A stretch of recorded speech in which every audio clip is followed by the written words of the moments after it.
Stand by to launch FanStream Sports. 3, 2, 1. Let's start. Hello, sports fans. Welcome to FanStream Sports. Nothing but pure sports. This is the JP Show. JP, it is so good to hear you back on the air. Stand by. Now, here's JP. All right, welcome into a Thursday edition of, I'm dark. Well, let there be light. Let there be light. The Thursday edition of the JP Peterson Show here. As we, it's opening day, baby. It is opening day. Look at you. Nick Geddes from On3 Sports has his Rays hat on, ready to go. That's the old Devil Ray logo, isn't it? Yeah. It is. I got the, you can't see, I'm going to raise it up here.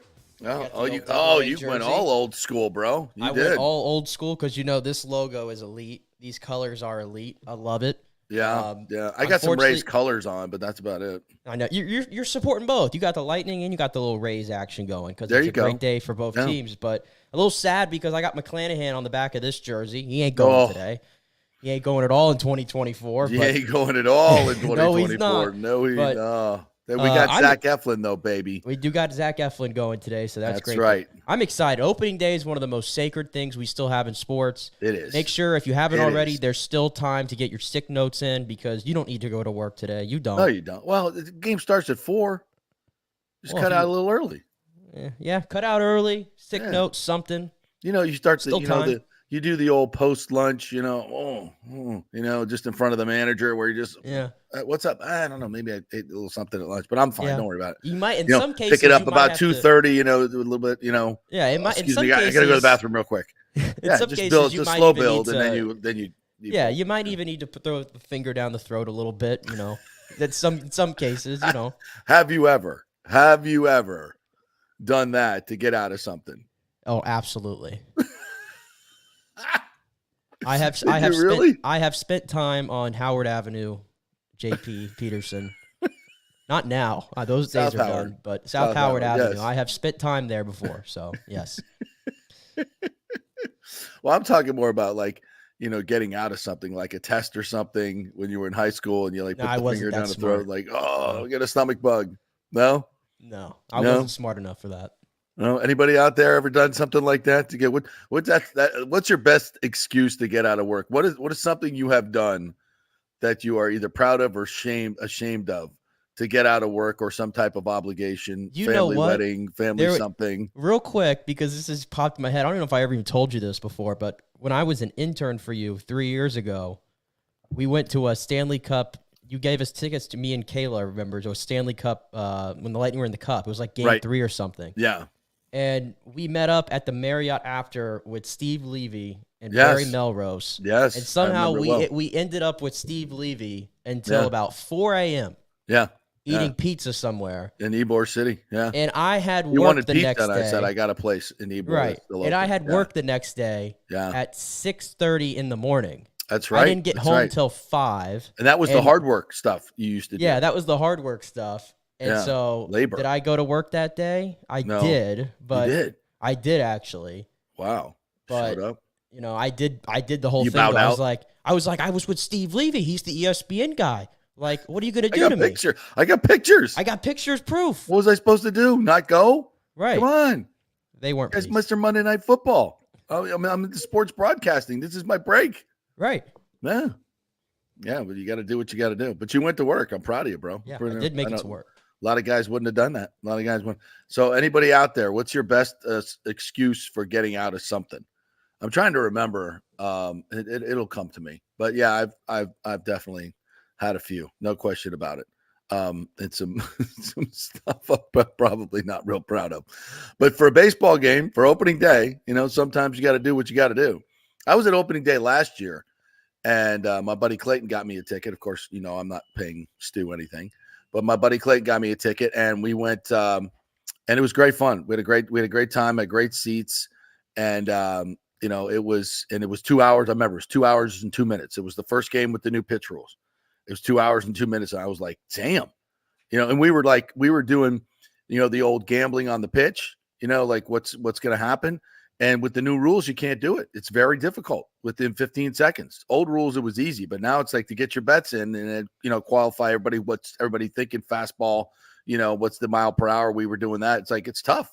So But yeah, that was fun. But today they got the Blue Jays, Barrios versus Eflin. And I forgot how good Eflin was last year. Led the American League in wins with 16. Went 177 innings, most a career high in innings. Was fantastic. He was way better than he's ever been. He's been an injury prone guy all his career. He's missed 300 games, but mostly knee and back injuries. So his arm's still in good shape. But he was really, really good last year. Problem is, what's after him? A very average Aaron Savali, very average from what we saw last year. He's got to be better.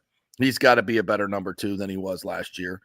Then you got Zach Littell, whose numbers were freaking awesome. I mean, they were really good in the second half of the season.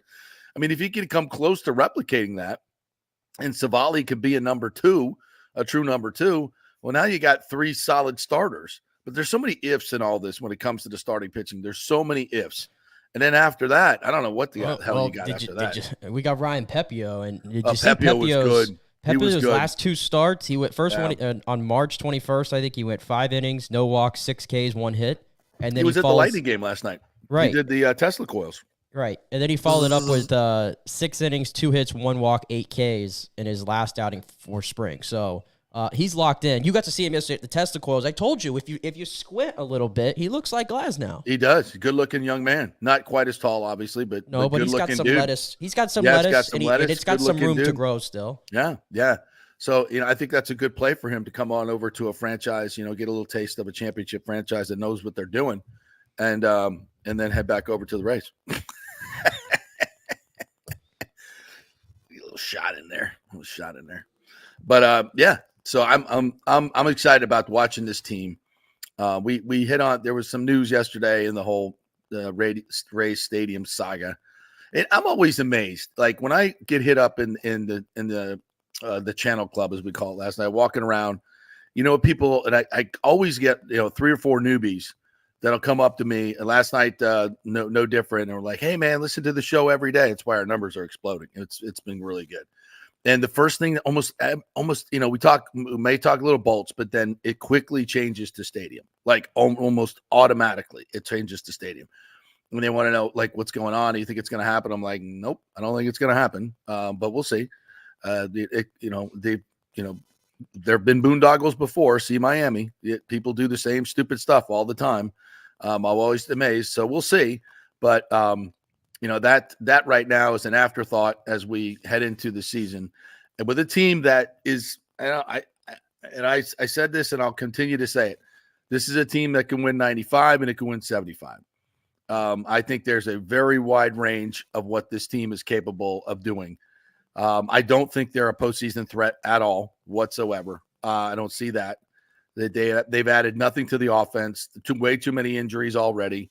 They have no depth in their offense at all. They need everybody to stay healthy. And right now they're going into the season, as you mentioned in the pre-show, with 3 left-handed at-bats, three left-hand bats. It's already starting a downward trend. So is 13-0 the start? No, that ain't happening. Not with the team that you have right now. So, last year I think I predicted like 85, 87 wins. I was down on them. They went for 99, obviously. So I was way off. I think you were way more optimistic than I was last year. You're much more accurate than I. But I hate to, even if I have to make a call, I'll split it. I'll say 85 wins. I'll say right in the middle. I just don't see. You have to be very, very hopeful. And you have to rely on the Rays always figure it out strategy to predict this team is going to the playoffs. Do you not? Yeah, I think that's what we do. Basically, when we look at all these teams to start the season, we go, well, they have some issues here. They have a lot of what-ifs here, but they're the Rays. They'll figure it out. To an extent, I feel that way kind of this season, but at the same time, I think the American League has gotten a lot better. The American League has gotten a lot better. And even the AL East, the AL East last year for a stretch was historic when you look at what the Rays, the Orioles, Toronto, and the Yankees were doing for a time.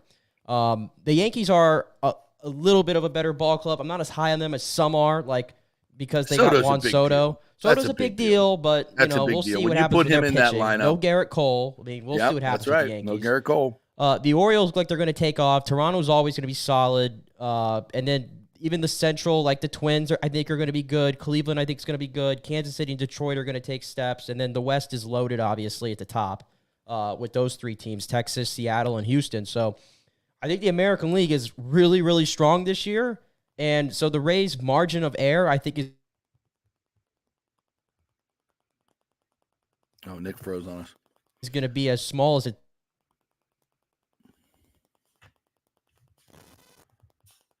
Are you guys That's why seeing you're freezing on us, Nick. Oh, am I freezing? Yeah, you know, a couple. That take is freezing cold. Yeah, I don't know why you're. Am I back now? You're back now. You're back now. Yeah, but anyway, as I was saying, that's why what makes the low and Aranda injuries, those obviously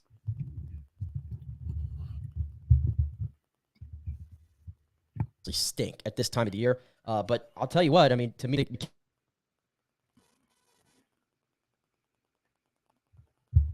yeah, your Wi-Fi is really, really rough right now. Might have to take a quick break and come back because we got to hit some bolts. You know what? I'll just transition into the bolts while your Wi-Fi is. If you want to jump out and jump back in. Big win last night for the Lightning, 3-1 over the Boston Bruins and all their fans. Yes, we'll say it with glee once again. Boston is our bitch. That's right. Boston is our bitch. Still our bitch. We took Tommy. We took Ronke. Won a Super Bowl. We whooped up on a Red Sox. Keep finishing behind us. Tried to take our GM. Didn't work for you. We took Tommy. You took Heim Bloom.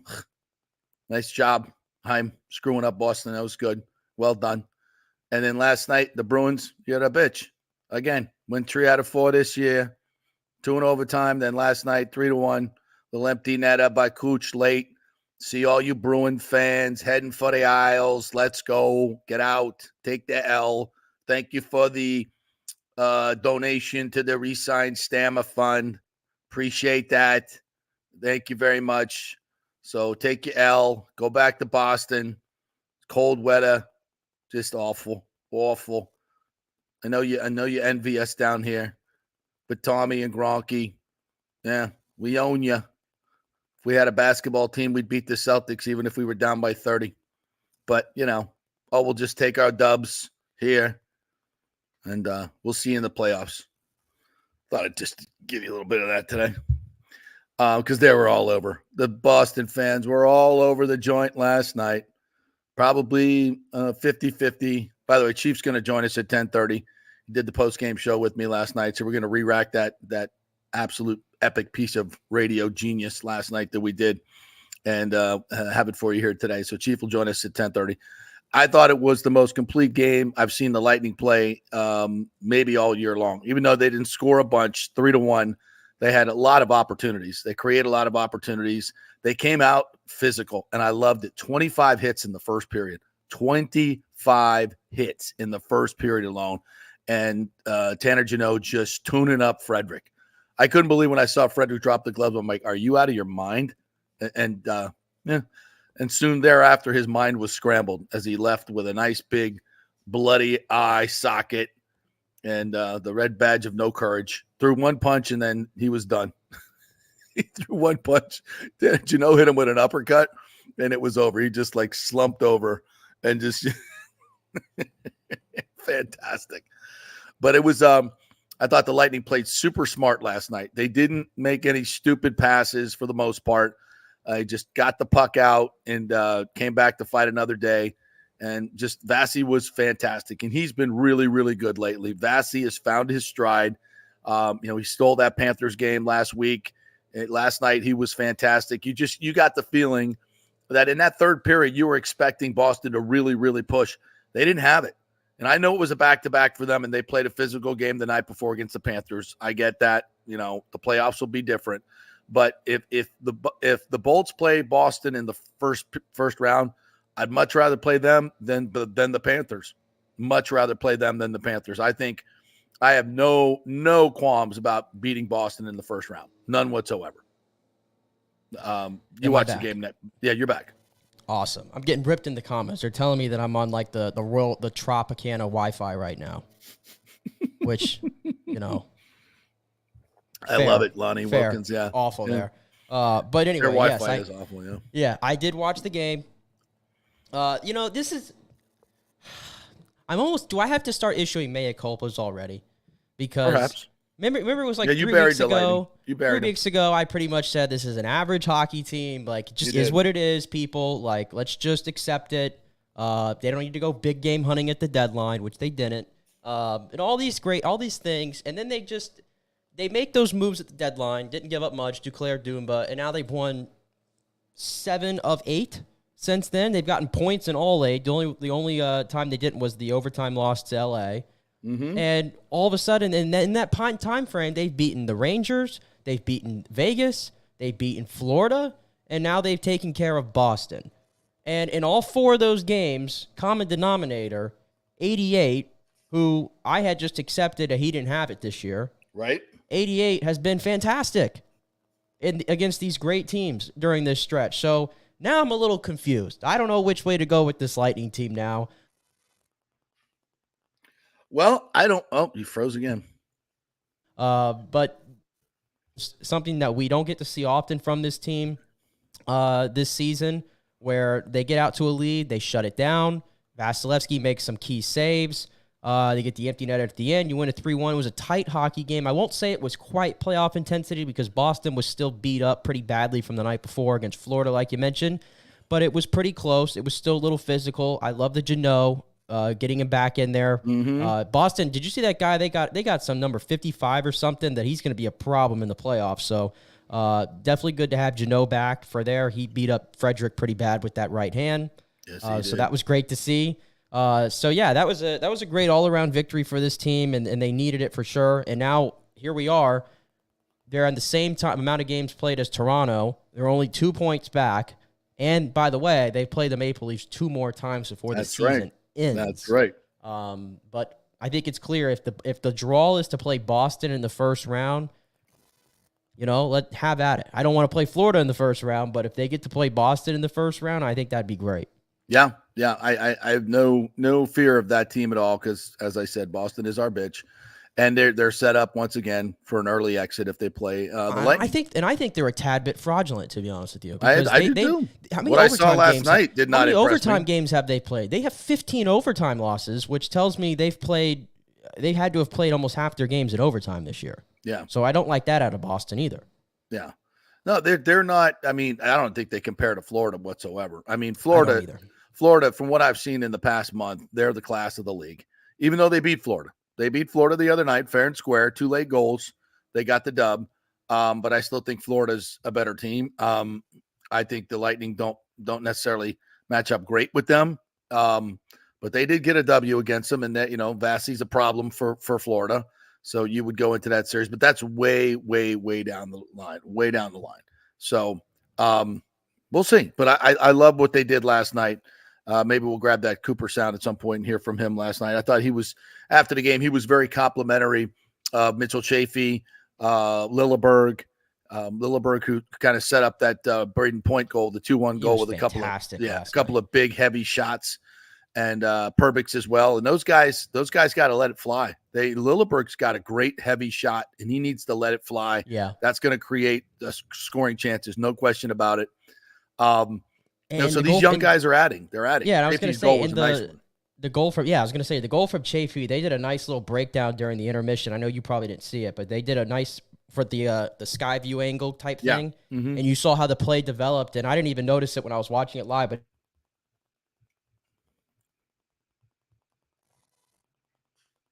it was a really sweet passing play by the Lightning from Radish to Paul, and then that little back.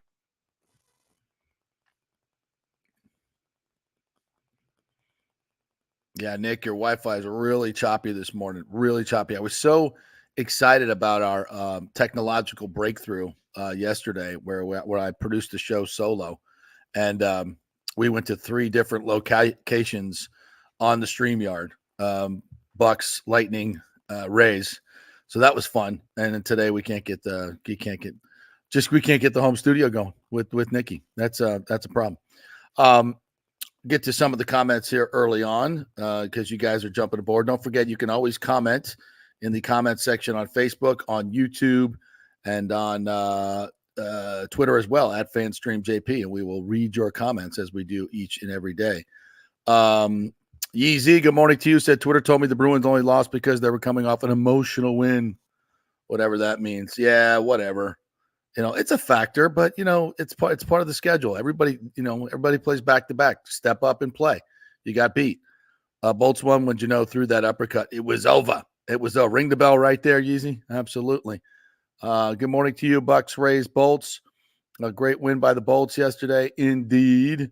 Lottie says you can't say this team is worse than 2018 when they won 90 in 2018. Luke W. This team, I can't remember a team I've had less confidence in. I mean, you got no left-handed bats to start the season. And I know, is Josh Lowe coming back? The reports have not been good in terms of, this hip and the oblique now.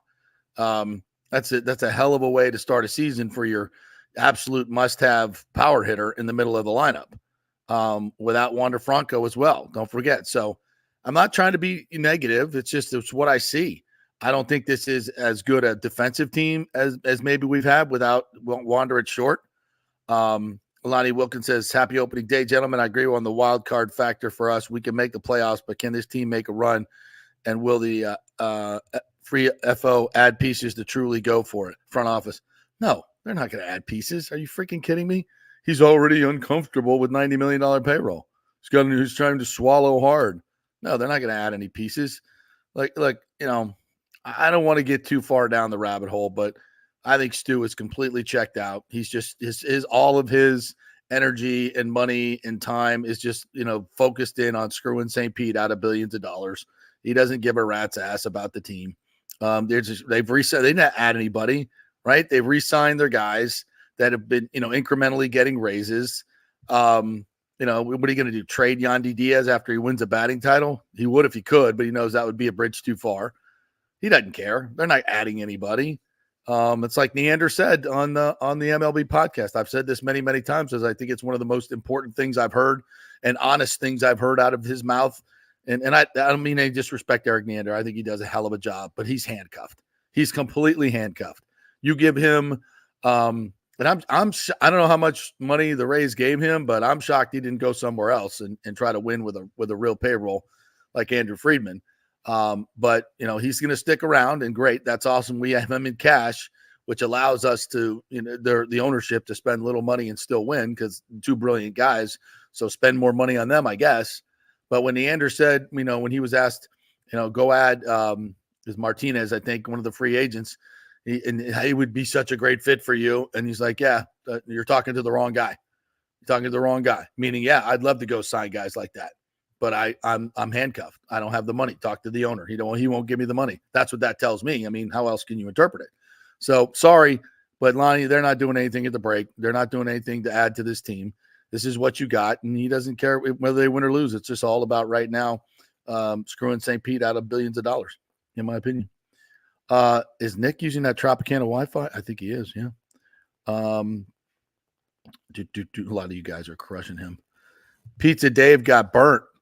You see Portnoy all over Tampa Bay in the last couple of weeks doing pizza reviews. I went to the Nona slice place last week, and it was absolutely fantastic. I put a picture on Twitter yesterday of that pizza. Unbelievable. He was at Forbici yesterday, Jeff Gigante's place. But I was starting to watch the pizza review, but then I couldn't hear it. Something was wrong with my I couldn't hear it at that particular time. I was going to go back and watch it, but I didn't. Did he get burnt? Did he get burnt on the pizza?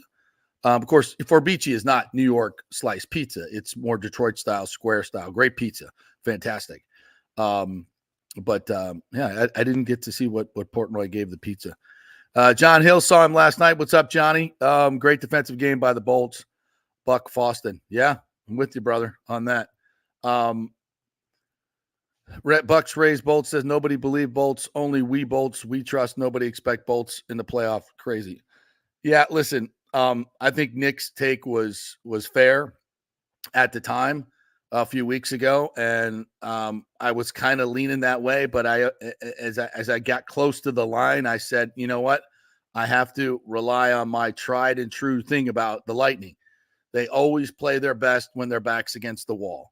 And until they don't, I'm going to trust them. I'm going to trust them to come back and play super competitive hockey. Do they have enough to win the Stanley Cup this year? I don't know. I think Florida looks better, but the best team doesn't always win. Start with Boston, get past the first round. Florida, you never know. You just never know. The hockey playoffs are completely unpredictable. But after what I saw the last time we played Florida, even though we won, but you get outshot 50 to 14 or 50 to 15, you can't sit there and say, "Oh, we match up well with this team." You just can't. Now I know that there was still a kind of I think it was the third game for Duclair and Dumba, so they were still trying to figure out roles and whatnot. I think the Lightning are much more solidified right now. So that Florida looks like the favorite, but that means nothing in these playoffs, right? One injury, they get a team that they don't match up well against, and they could go out. I mean, the best scenario for the Lightning, I think, is to get Boston in the first round. You can beat them. There's no question about that. But and then hopefully somebody takes the Panthers out.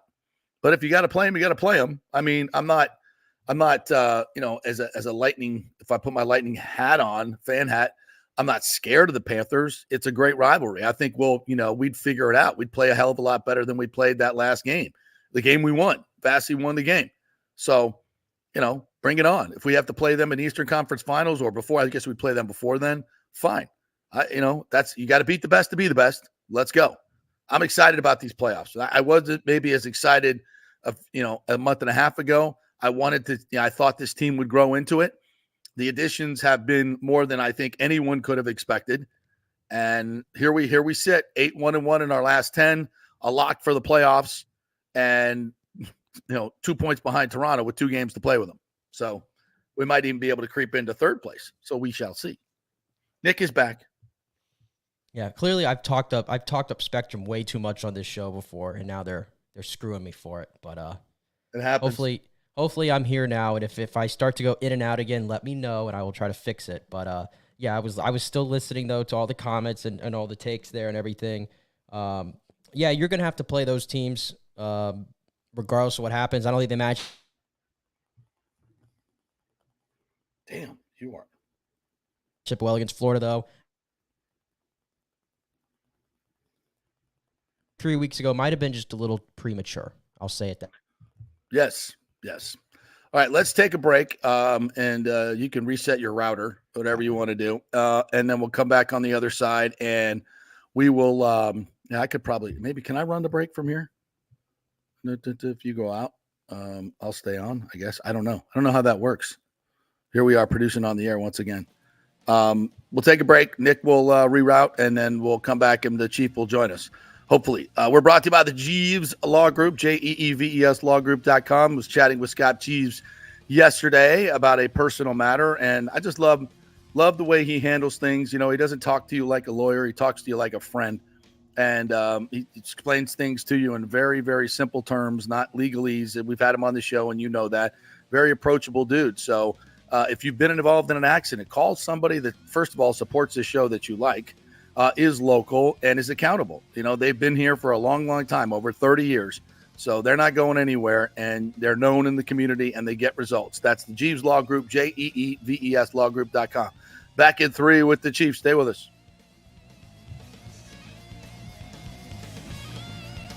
JP here from my friends at your local Synovus Bank, and I do mean friends, and I do mean local. One of the local managers in Tampa is John Acosta, big fan of the show, and I've known him for over 40 years. He's been in local banking since 1983. You talk about developing relationships. You don't stick around for that long unless you're doing things the right way and have a great reputation, and that's the focus company-wide at Synovus. Big enough to handle any complex international transaction, but small enough to answer the phone when you have an urgent question about your business or personal account. And for personal accounts, they have a very easy app that works great. You can do everything online. And for large or small businesses, you will get that personal touch and services to help build your business, taking your dreams and aspirations from the whiteboard to reality. We can make that happen. Let us show you how. For a get-acquainted meeting to open a business or personal account, just call John or go to synovus.com to find out where your local branch is. Everyone knows Italiano Insurance is your go-to for home insurance, but they also have an amazing team that focuses on business insurance. Yes, your business is most likely your biggest asset, so make sure you have the right coverage at the most competitive price. And if you started a side hustle recently, don't forget you need business insurance, because if you get sued in this over-litigious society we live in, you could lose all your personal wealth. So get that business insurance. And for the best customer service, always choose Italiano. My representative, Charity, is amazing. I called her late on a Friday because my insurance was going to lapse. She stayed late until the job was done. You just don't find that anymore. Give them a call, 813-877-7799. That's 813-877-7799. Italiano Insurance. JP here for the Geddes Gordon Real Estate Group and our good friend Jane Geddes. Folks, simply put, there is nobody like Jane. Jane is a former LPGA two-time major championship winner. She was also vice president of talent relations at WWE. She also has a law degree from Stetson. So if Jane can drain a 10-footer to win the U.S. Open and stare down Hulk Hogan in the boardroom, you want Jane on your real estate team to not only negotiate the best deal, but find you the perfect home or investment property. And when you work with the Geddes Gordon Group, you become part of the real estate family and get concierge services that include expertly staging, marketing, and preparing your home for sale. Advice on golf properties. Hey, you might even get some golf tips. Many of their clients become friends long after the sale or purchase is completed. It's all part of the deal. So if you're looking for that perfect home or investment property or trying to get top dollar for your home, go with Jane Geddes and the Geddes Gordon Group, because there's nobody like Jane. Call 813-485-6808 or go to geddesgordon.kw.com. That's GEDDES Gordon.kw.com. or call 813-485-6808. Let's go. Right now, back to the show on FanStream Sports. All right, welcome back to the JP Peterson Show as we roll on here on this Thursday. The Lightning get a big win. We've got some great guests coming your way. Bobby the Chief Taylor, Coach David Zimroth will join us, and we will also chat with Matt Joyce on opening day, and Ward Clayton's going to join us as well. Authored a great book about the Caddies of Augusta, and we'll talk a little Masters as well coming up. So lots coming your way today on the big show. Nikki's back. Nick, I believe, I apologize. Can you hear me? Can you hear me, Nick? He's frozen. Well, we are having some issues this morning. Chief is going to join us at 10:45, I believe. We have him right now. Oh, is he ready? Okay, Yeah. because he did try to push to 10:45, and I totally forgot. Chief, are you there, buddy? Yes, I am. Hey, sorry, man. We're having a little technical difficulties here today, so we apologize. I know you wanted to go a little bit later. You good for now? You good for now? Oh, I'm good. Yeah, I'm good for now. Okay. Just making sure that there's nobody out walking their dogs, so that my dogs don't go nuts. That's okay. We have and dogs. you've heard them do that. Yeah, listen, we have dogs barking on the show all the time. They're part of it. Hello? Yep, Tally's right behind me. Can you hear me, Chief? Yeah, I think we're going to have Hello? issues. All right. Are you here, Chief? Yeah. You busted out. No, Chief? Yeah, he just it looks like he just hung up on his end. All right. Well, we'll try to reestablish with him, and this is Unknown caller.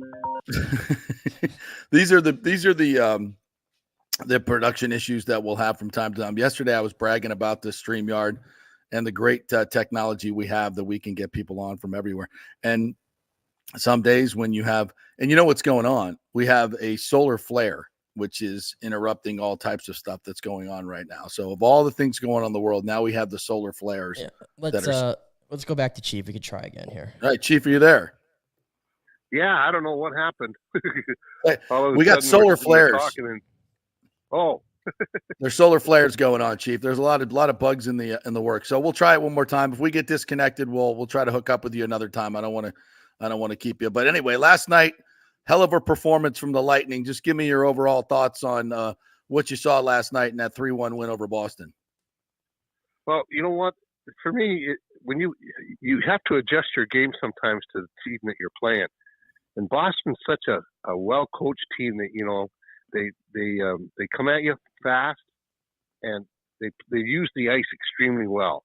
And one thing you have to really be is kind of patient And I thought that was the one thing that they were really good at last night, the Lightning. They didn't panic. It was vintage, like, remember a couple years back, when we were watching them and they were winning the Cups net? If they had a lead going into the third period, it was like death and taxes. The game was over. They just shut everybody down. And they did that last night, I thought. They were quick to the puck. They didn't panic, when they scored that goal to tie it, and they were, I thought that they just bided their time and they worked hard. They played a hard game. And I think what was really good about it was the fact that, and I think Coop mentioned it after the game too, JP, was the fact that, they played Florida, which plays a real heavy game. So they lean on you like crazy. That tires you out a lot. He said, we wanted to do that, and they did that in the first period. And I thought it was really good. I mean, I was really pumped about it because that's the kind of game that we wanted to see from them right from the day one. And it's finally really starting to round around. Yeah, and, ever since we talked about this last night, Duclair and Dumba have come in. They've added stuff on the ice and off the ice, and it's really, really showing as the Lightning are 8-1-1. I think 7 of those wins, actually all 8 of them since they've been here. So it's been quite an addition. Julien Brisebois didn't have much ammunition at the deadline, but what he had, he used, and he got 2 perfect guys. Just talk about what you've seen from these 2. Yeah, first of all, we got to start calling him Mandrake. Mandrake the magician. Yes. He pulls off these deals at the deadline. It's almost every year now. And it's like, whoa, how does he do that? Yeah. Anyway, but yeah, I mean, sometimes, like, for instance, like a Duclair, you got speed. That really jumps at speed. And with Cooch and Point, you got to have guys that are smart and play with speed. And, just when you listen to him talk to the press and that, one of the things that he says, when you're playing with guys like that, you just got to get in the open and keep your stick on the ice because it's going to be there in a hurry. And I think it just gives them another level of offense in a sense, because now with him up on that line with those 2 guys, now you got a pretty potent line on the second line, with Stamkos and Hagel. Yes. And whomever they put in the middle there, sometimes they have Cirelli, sometimes they move Paul in there, but with those 2 guys, that provides a lot of offense. So now what I'm always saying, you've heard me say this, JP, till you're blue in the face. And when you do that, you get guys now that come at a certain level. Now the guys that were there drop down a little bit, which is probably their level, their most effectiveness. Yeah. And then you got a guy, it's like defense. Like you lose Hector. The hardest part about it down there is who's going to take up those 25 minutes that he has. Yep. Because some guys are only good at 12. Some guys are only good at, 15. And then you get those guys like Hector who can play 25, 30 minutes a game and not get affected by it. Dumba's a kind of that player. He doesn't do the offensive sector, but Dumba can play those big minutes and play very effectively too. Yeah, no question. And the other part about this is Vasi. And, since maybe the Florida game where he had 47 saves, he's been outstanding. And Johansson, by the way, played tremendous the other night. So from the goalie position, the Lightning have gotten tremendously better. I think Vasi on this stretch has a 2-2-1 goals against, which, is not super for him, but way better than it has been most of the season. So he's coming into his own and returning to the old Vasi. Oh, big time. And what that when you have a guy back there, Winnipeg has it in Hellebuck. Mm-hmm. The Rangers used to have it in Lundqvist, They got it in Shesterkin. Yeah. And what happens that way, and Bobrovsky for Florida has really started to play like he did when he won those Vezina. So what happens is the confidence level of the guys in front of them just rises that much more. Because if you got a guy back there that you're not sure is going to make a save for you, like those old wild saves are great because those are what win you games. But you got to have the guy that's going to make that save every time. Not the bad goal. The bad goal just kills the team. Yeah. And when you have a guy like that back there and they're back to that level, he says that confidence they have, they can really play their game because they're not tentative because they think, oh gosh, if I screw up here, that guy's going to get scored on, and I'm a little nervous about it. I better not do this. I better not do that. When you got a guy back out there, you can just go. And then sometimes, you do make a mistake, but that guy erases it for you. Yes. So that's the biggest thing with a good goalie is that the confidence he gives to everybody playing in front of him. Bobby the Chief Taylor joining us here, analyst for the Lightning Valley Sports and the Lightning Radio Network. Chief, they got the they got the Islanders coming in who have I think they're 3-6-1 in their last 10. They've been very inconsistent. Then you got a couple of games with Toronto, a home and home. So there's some tough games left, but it looks like the Lightning are going to make the playoffs. Now it's a race to third. Do you see this Lightning team, number one, taking care of business against the Islanders, and then can they catch Toronto? What do you think? Yeah, well, the Islanders, yeah. I was a little nervous, but like we talked about last night, with coming off a really successful road trip, and no matter what it is, if you have a bad one or a good one, that coming off a long road trip, for some strange reason, since the dawn of time, it's been a very tough game for the home team. Yeah. But it wasn't for these guys. And I think I always say it's fortunate when you have a really good team that you have to face the first game back. That forces you to be better. Yeah. But now, I think they've got that taste now. They've got that feeling in their belly. And I think that, if they come out and play the same way against the Islanders, they'll be fine. That's the key for me, is that just get that consistency going, because that's what you need in the playoffs. You're going to play the same team 7 times, so you're not going to surprise them with anything. It's just your effort and your desire and your will to win is what's going to get you through it. Now, having those Toronto home and home, they can, Toronto is a team that's got unbelievable scoring. They do. But the bad part about it is that the scorers, they only want to play on 100 feet of the ice from the red line into the offensive zone. The back end defense, they've always struggled when it comes to being a tight defensive game for them. And so they have a chance to, but I wouldn't worry about it. I just want to make sure that we keep everybody that are below us. Yes. And you catch Toronto, great. That's added bonus, but just keep everybody below you, because as they keep preaching, John, especially Cooper, all we need to do is get in. That's right. Although I'm not keen on playing the Panthers. I'd rather have Boston in the first round. I think that would be a much better. I think we match up better with Boston. Yeah, no question. And Stammer had a goal taken away last night for a offsides challenge, which I'm not. From what I could see in the replays, it didn't seem beyond a shadow of a doubt that he was offside. But whatever. Stammer's been playing really well. I think he's got 7 goals since the new guys showed up, and he's been, moved. I hate to say moved down, but just moved to another line, and he's become more effective. I think he had his worst month. February was his worst month since his rookie season, and since the new guys have gotten here, they've lit a fire under Stammer. He's playing a hell of a lot better. Your thoughts on his game? Well, also too, what it does too. The setup now with who plays against you. Yes. Like most teams only have that one really good checking line. Mm-hmm. So that lane's going to go against Cooch. You got to make sure you try to handcuff him. So that gives that second line with Stammer and Hagel way more open ice, because they play against guys that aren't attuned to playing a real strong checking game. And that really helps. But, you talked about that offside goal. You know what? You know me, I'm not a big fan of referees because I think they're so inconsistent. Who's worse than them? These linesmen. How could that guy not see that? I mean, you're standing right there. Yeah. Yeah, oh well. Anyway, but I think that's the key, is that, and Stammer's a very proud guy, and he feels it too.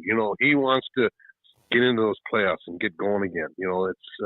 That's that the drive and the will to win is so embedded in him, that's one of the things I think that really pumps him up and gets him going.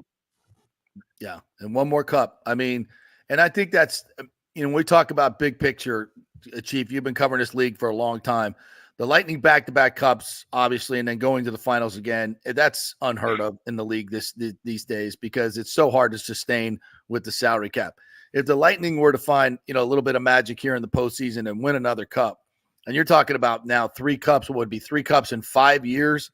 That's dynasty stuff. That's Islander stuff. That's stuff that will stand the test of time. And I think that's a talking point that I'm sure Cooper is probably starting to put out there, and it should be, because you need to motivate these guys to say, you want to have your name on the cup. Great. You want to be history. You want to make history as a dynasty team.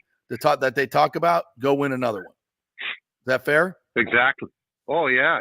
Edmonton in the '80s. That's when right. they were winning them like crazy. It's for me what this team is doing over the last few years is a lot harder than it was back then because Yep. they didn't have a cap, Yep. and B, now when you A lot more look at teams. these teams, but for me it's a lot more teams. You can always say that then the talent is a little diluted, but not so fast. But for me, it's the fact that every time you win a cup, your third and fourth line team, if they're up for contracts, that pumps their salary level up. Yep. So they get paid. So you can't hold on to those guys. And like when I talked last night with him, when that Gilles Tremblay, from Montreal Canadiens, when he used to tell me when in the '70s there, when we were big, Flyers were a big, entity, and the Montreal Canadiens were, and he kept saying, he says, Chief, the team that win you the cup is not the Star. The Star, they cancel one another out. It's the plumber. He says, and I kept saying, the plumber. He The says, plumber's on the third and fourth line. Yeah. The third and fourth line. The third. They can never say TH. The third and fourth line is what wins you the cups. And I'm laughing. And he says, I looked at him. I said, you know what? You're absolutely right. Yeah. Yeah. Because back then when we they won were the cup, plumbers. The Coleman, Goodrow, and Gord line was unbelievable for us. Yeah. And but you see, they knew what they had to do. That's the key thing. Not everybody's going to be Cooch and Point. And everybody would love to be, but they're not. They don't have the ability. So if you understand what your role is on the team and how to really play hard and help the team win, that's what wins you the cups. And I think that's what's happening now with this team. They're understanding what their role is on the team, and they have to play it that way. Yeah, and it's Stammer kind of, you hate to say move down the lines, but if now you've got with Duclair coming in and the other guys Jeannot coming back, now you've got three really strong lines and a fourth line that's been, also pretty damn good as well. So it's starting to, it just, with these additions, this team just looks so much deeper, and getting healthy certainly helps as well. And Jeannot, you talked about this last night, Chief. Having Jeannot back makes a huge difference on a lot of different levels, right? And he showed his worth last night, big time. Oh, when you have somebody like that on your team, all of a sudden the 5'10" guys plays like he's 6'2". Yeah. It's amazing how, when you get the big scores, that's great. You need the goals to win the games, but you also need the guys to make sure that everybody else plays you honest and not tries to take advantage of you. When you got a guy like him on there, players on the other team play a little more politely. They did last night. All right, Chief. Thanks, buddy. Appreciate it. Go walk the dog before it starts raining again. Appreciate it, my friend. Thank you very much. You bet, JP. Thanks. The great Bobby the Chief Taylor right there. He's so right. The plumbers are doing. And back in the day in the 70s, those guys actually they were plumbers. They had off-season jobs. Chief was telling me about his job cleaning the runways at the local airport in the off-season sometimes. So, yeah, it's a different game, but what stays the same is you got to have depth to win the cup. And this Lightning team looks a lot deeper right now. Wait, so you mean to tell me that whenever a lot of people that are my age make fun of like basketball, for example, from your era, and they say, oh, they played against a bunch of plumbers, you mean to tell me that they're not full of crap? No, they actually were plumbers. Yeah. Guys had all pro sports. Like the NBA, in the 70s, the NBA was like a joke. I mean, it was like nobody took it. It wasn't a major sport. College basketball was so much bigger than the NBA. And then, Bird and Magic and then, the NBA finals used to be on tape delay. I remember, I'm old enough to remember the NBA finals on Lakers and Celtics on with Kareem and Magic and Worthy. That was on tape delay. And then, finally they started playing them live with Brent Musburger. Yeah. So off season, I tell the story all the time. Bob Kuchenberg, an all pro left guard for the 72 Miami Dolphins, came to my house selling insurance. He's sitting in my living room. I'm like, oh, wow. Hey, Coach, can I get an autograph? Totally sidebar question that has Yeah. nothing to do with sports, but it kind of is similar to this discussion. And I was thinking of this last night, and you're a perfect person to ask. Yes. Before the days of the internet and online banking, Yes. okay, and I don't know when the credit card or the debit card was invented, Right.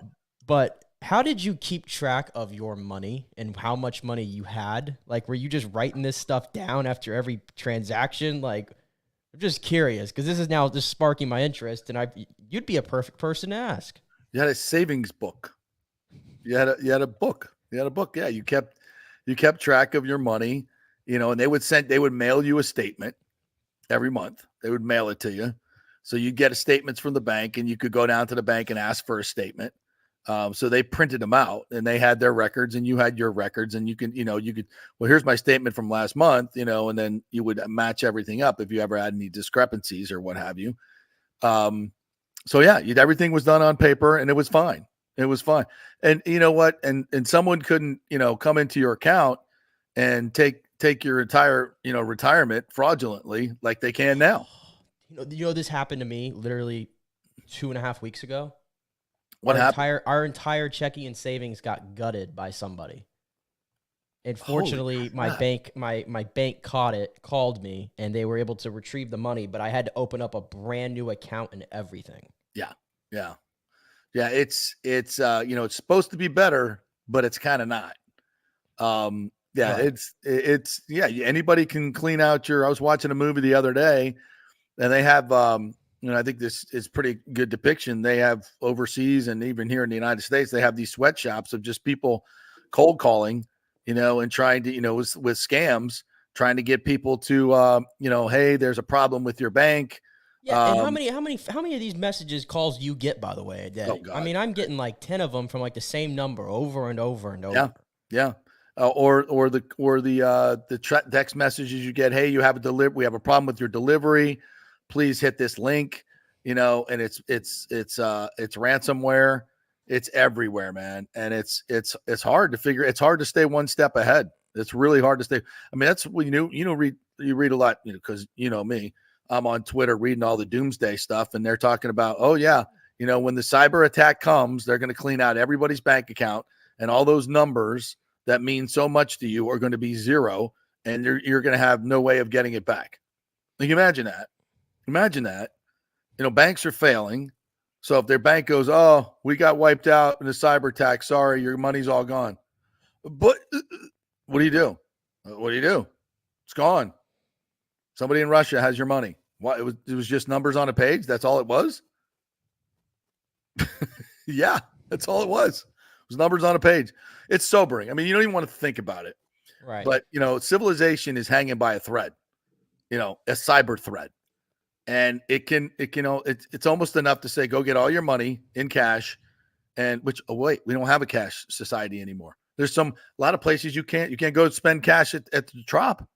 Can't do it. You can't go to really any sporting event you go to, concert, anywhere. You don't. Everything's Everyone takes cash. Yeah. Yeah. We're hanging by a thread, bro. But it's funny when you ask the question. I'm trying to remember. Yeah, that's how they did it. You had a little checkbook, and you had to keep up with your checkbook. That's what was in my head last night. I was thinking about this last night on the couch. I'm like, did you have to literally okay, I spent $22.69 over here at this department store. I have to write this down now.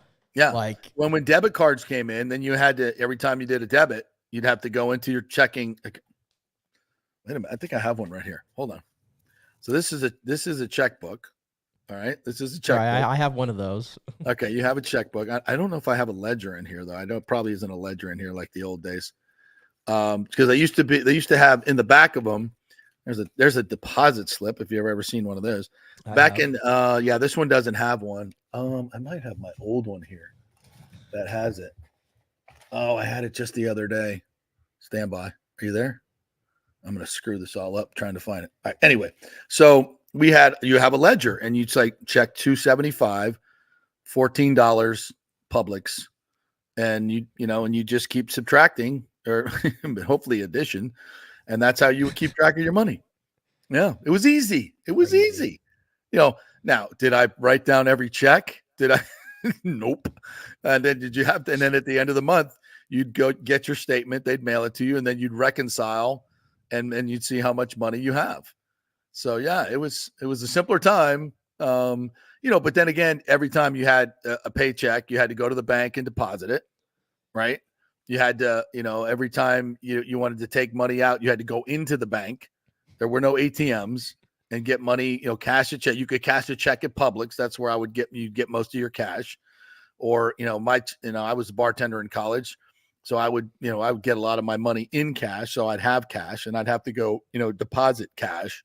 So that's how you did it. And it was simple.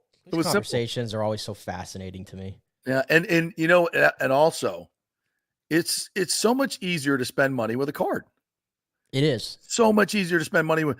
You go for 1 month, just take everything you have. And well, first of all, it's going to be difficult to pay in cash. You go buy gas. What are you going to walk in the store for God's sakes? And like, here, give me $40 worth, and back in the day, be like, here, can I get $2.50 in regular? Right. Like I remember like when I used to like when I was in high school still, and like I had a card and everything when I was like 16 maybe, but like my mom, if I was lucky, would give me like a $20 bill for the weekend. Right. And I mean, you talk about stretching that thing as best as I could, thinking I was rich with $20. But then once I got the card when I was 16, oh my goodness. Yeah. Game changer. Yeah. You just spent no matter what. Yeah. It is different, right? When you have cash in your pocket as opposed to a card. You just go to dinner, and every dinner is going to be, no matter if you're Ford's Garage or Ocean Prime, it's going to be $100 plus. Right. And okay, now you got to take cash out. And it's like, okay, damn, this is $150 meal. Whereas, the bill comes, you're like, nothing. You have to take $150 at cash out of you'll be like, damn, that's expensive. Yeah. And coins, like who uses coins anymore? Like, why do we even have coins? And it's a huge expense to the government. We still make coins. Who's using coins? Nobody. All the coin counters at the banks don't even work. Yeah. They never works. Collect all these coins, they don't even work. I got a huge box full of coins right here on my desk. I need to go cash them in because they're not going to be worth anything in a while. Yeah. So that it's bizarre how everything has changed. And it's when you think about it, your entire life savings is sitting in a market account in a server that could go anytime, that could just be wiped out anytime. Right. Now it's all, insured by the government, well, do you believe in, you have a lot of faith in your government right now? Nope. That's why Bitcoin and all these cyber currencies are getting so popular. Because people have more faith in Bitcoin than they do the American dollar. Sad to say, but yeah.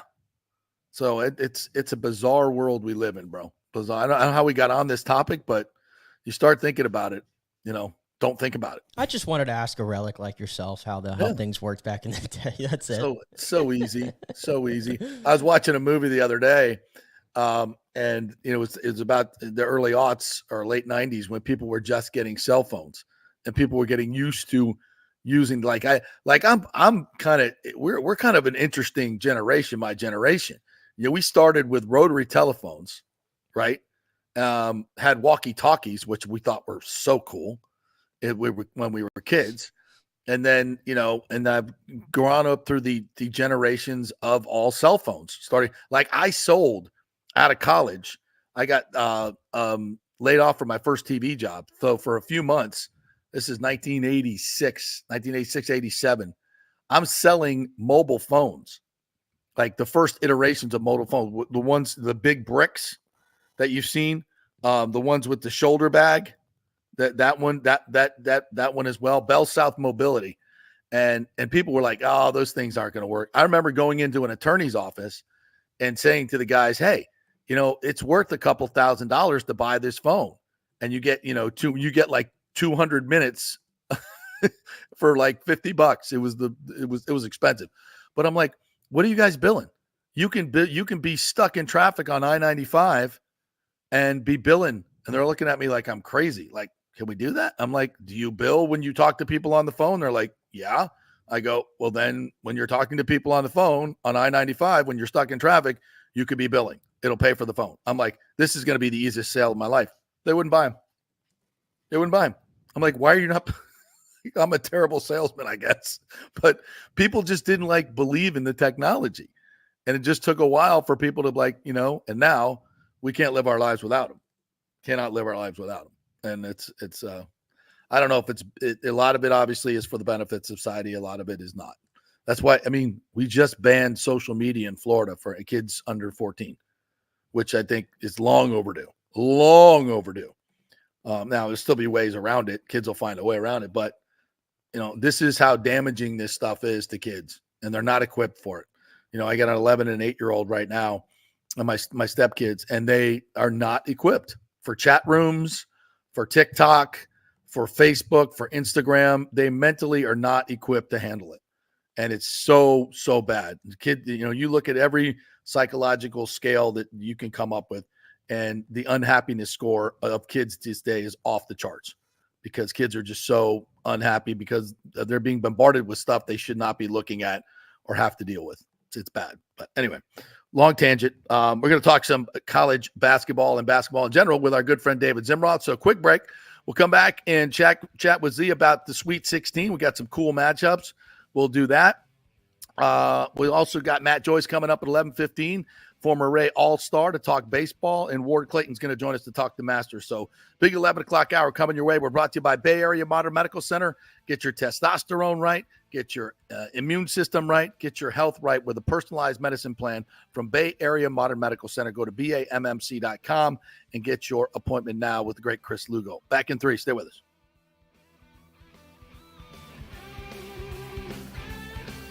JP here for the Jeeves Law Group and my man Scott Jeeves, who lives right here and has long been a highly respected member of our community. He's a proud sponsor of the Tampa Riverwalk. Jeeves Law Group is also a proud sponsor of our Grand Central District in St. Pete and has neighborhood events throughout the year. He has an office on Central Avenue in St. Pete and one on South Howard in Tampa. You can't get more local than that. So when you need an attorney, you're going to hire some huge firm that advertises all over the state or the one that supports your favorite sports show. It's the Jeeves Law Group. We're local, we're trusted, and we get results. For personal injury and personal attention, call us for a free case evaluation. That's 8889-JEEVES. That's 8889-JEEVES.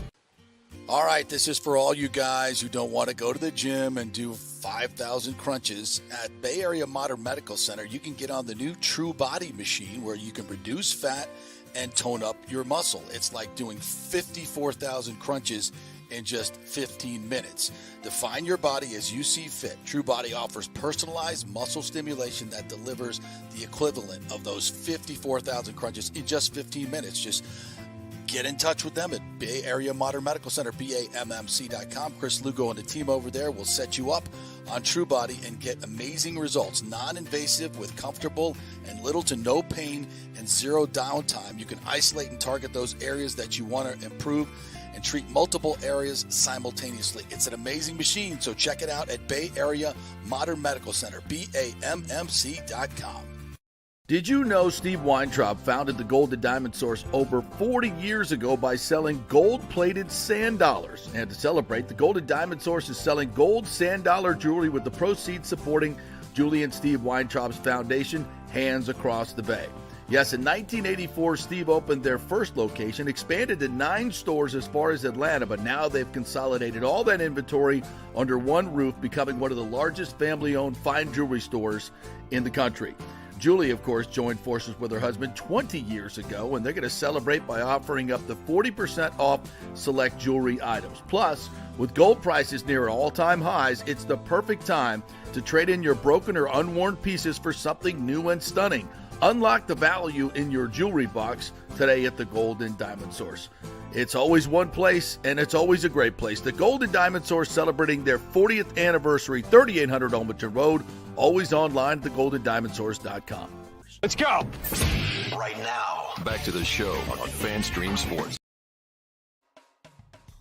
All right, welcome back to the JP Peterson Show. We are brought to you by the great folks at Extravaganza Productions, my good friend Paul Thomason and Dolly Brown over there. They have been doing this for 34 years. Incredible team they have over there. Great creative producers and very, very talented people. They've done huge events like the Florida Sports Hall of Fame inductions, which I emceed last year at Raymond James Stadium. The Warrior Games, which was an Olympic-style event that was all over the city of Tampa.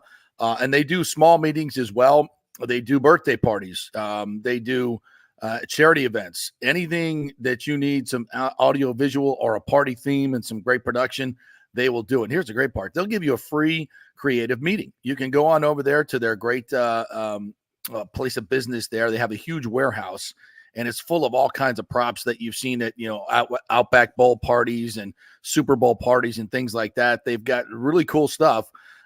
And they'll show you around the warehouse and they'll talk you through it. So whatever event you have coming up, Extravaganza Productions are the people, and they are the pros. 813-621-4700 or go to extravaganzaproductions.com and tell them JP sent you to get that free creative meeting.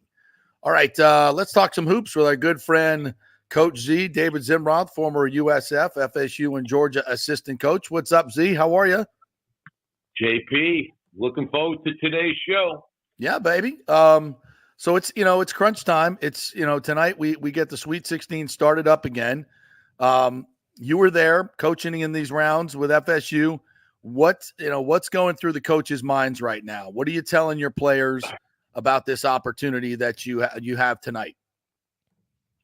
Just from personal experience, I think when you get to the Sweet 16, you're finally envisioning, wow, there's a chance that we can go to the Final Four. Yeah. You basically have your Final Four in each region, and you're looking at it and you're going, I can actually envision this may be happening. So it's the best weekend of the basketball season. It's really exciting, and everybody's playing very, very well that's still in it.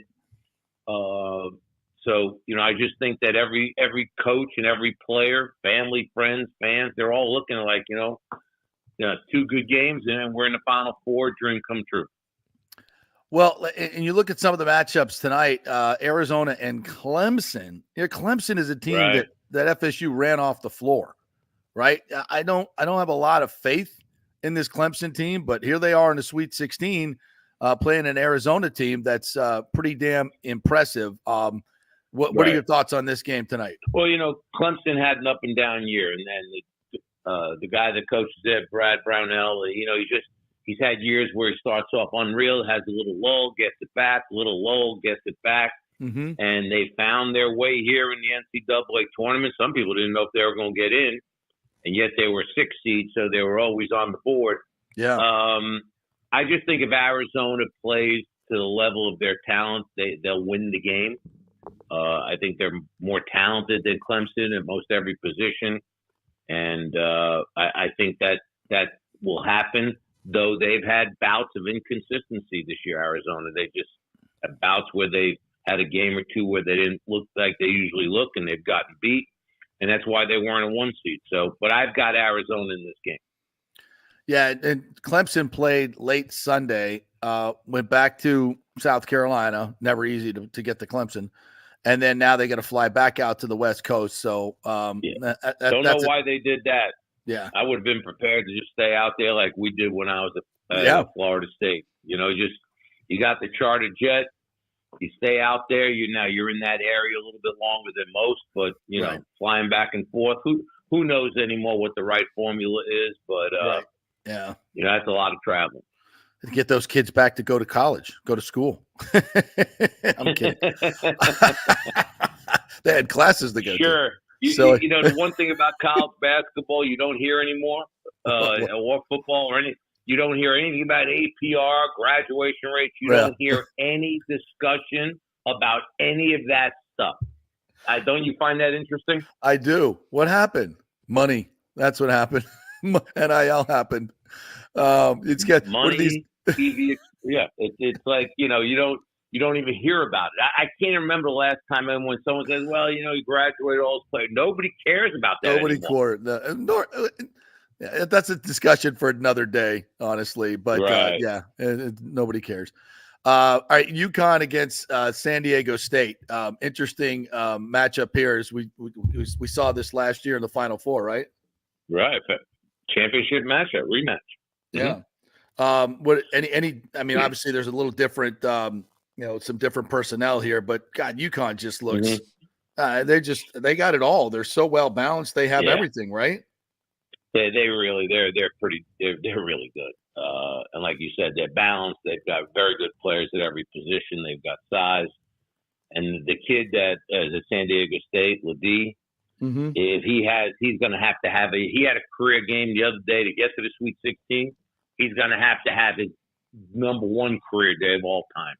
I think San Diego State will give him a good game, but I see in the end UConn, they're destined for this Final Four run. I don't see them losing. Yeah, that's 7:39 tonight on TBS. The late game, this is going to be, I think, the best game of the night, Z. North Carolina and Alabama, both these teams can get up and down the floor. I'm going to take the over in this one, no doubt. There's going to be a lot of points scored. What are your thoughts on this matchup? You know what? Like you said, this is the game I'm looking forward to. I'm not a huge fan of either basketball program, just in terms of, there's other people I follow more. But I'll tell you, the guy at Alabama, Nate Oates, has done an unbelievable job in the 5 years he's been there. Yeah. Carolina, hey, can't fight tradition and history. Yep. But if Bama's like a lot of other teams, if they're making their look, they're going to get that game going up and down. They want the game in the 90s, low hundreds. They're going to take all their 3-pointers. They're going to go to the basket. They're not a mid-range shooting team at all. Carolina's going to have to defend tonight. They're going to probably have to defend better than they've defended anyone all year. That's my opinion. And the late game, another late game at 10 o'clock, Iowa State against Illinois, a 2 versus 3 seed. A lot of chalk here. Illinois, they can shoot the lights out. Iowa State's just extremely aggressive defensively. They're going to have to defend a 3 in a big way. Who do you like in this one? Well, I like Iowa State, and you hear all these coaches in the NCAA tournament. You got to defend. You got to be able to stop people.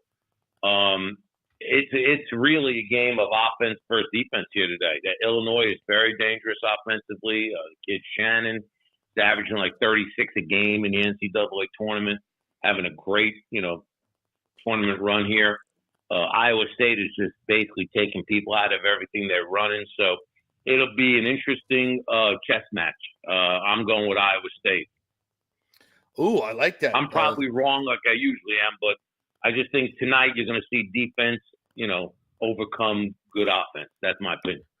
So, Z, we'll transition a little bit to the NBA and the Magic. And, I was watching a little bit of the highlights this morning of Draymond Green here in the Kia Center, as they now call it here in Orlando.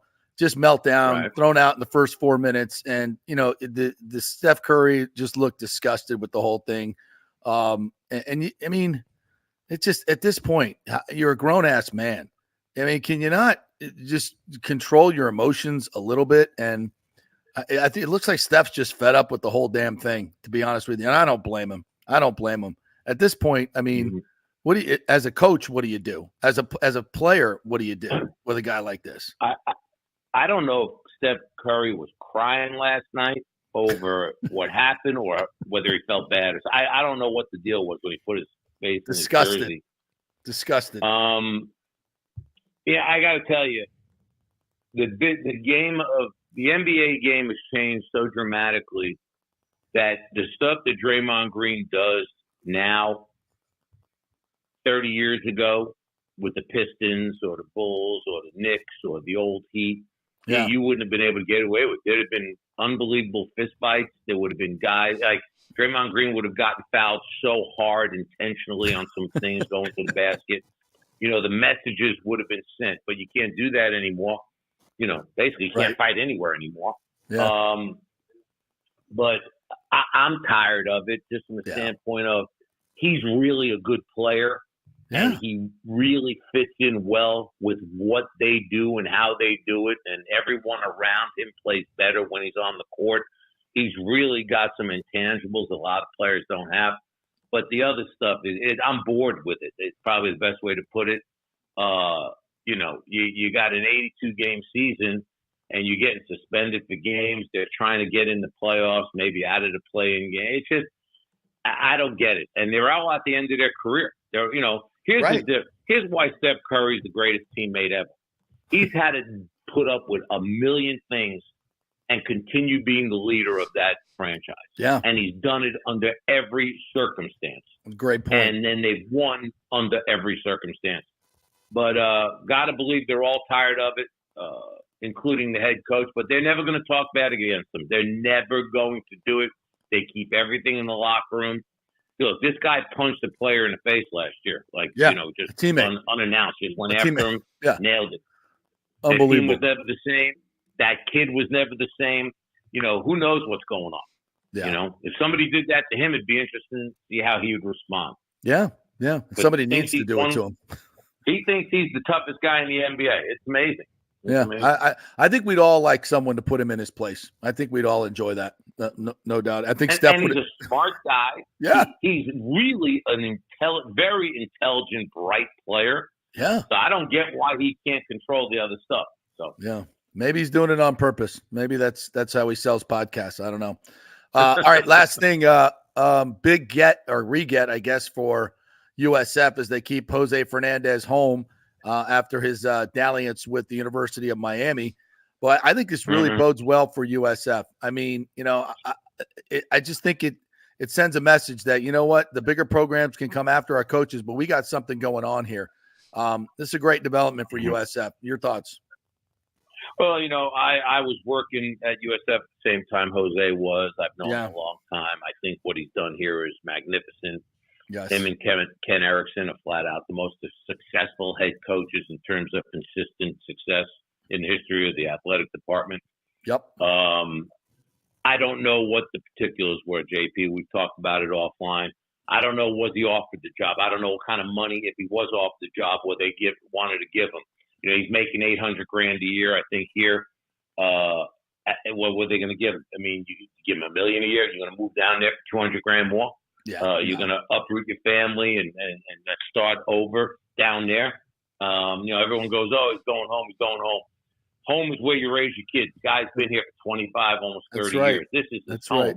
Yep. He grew up down there, but this is his home. I agree.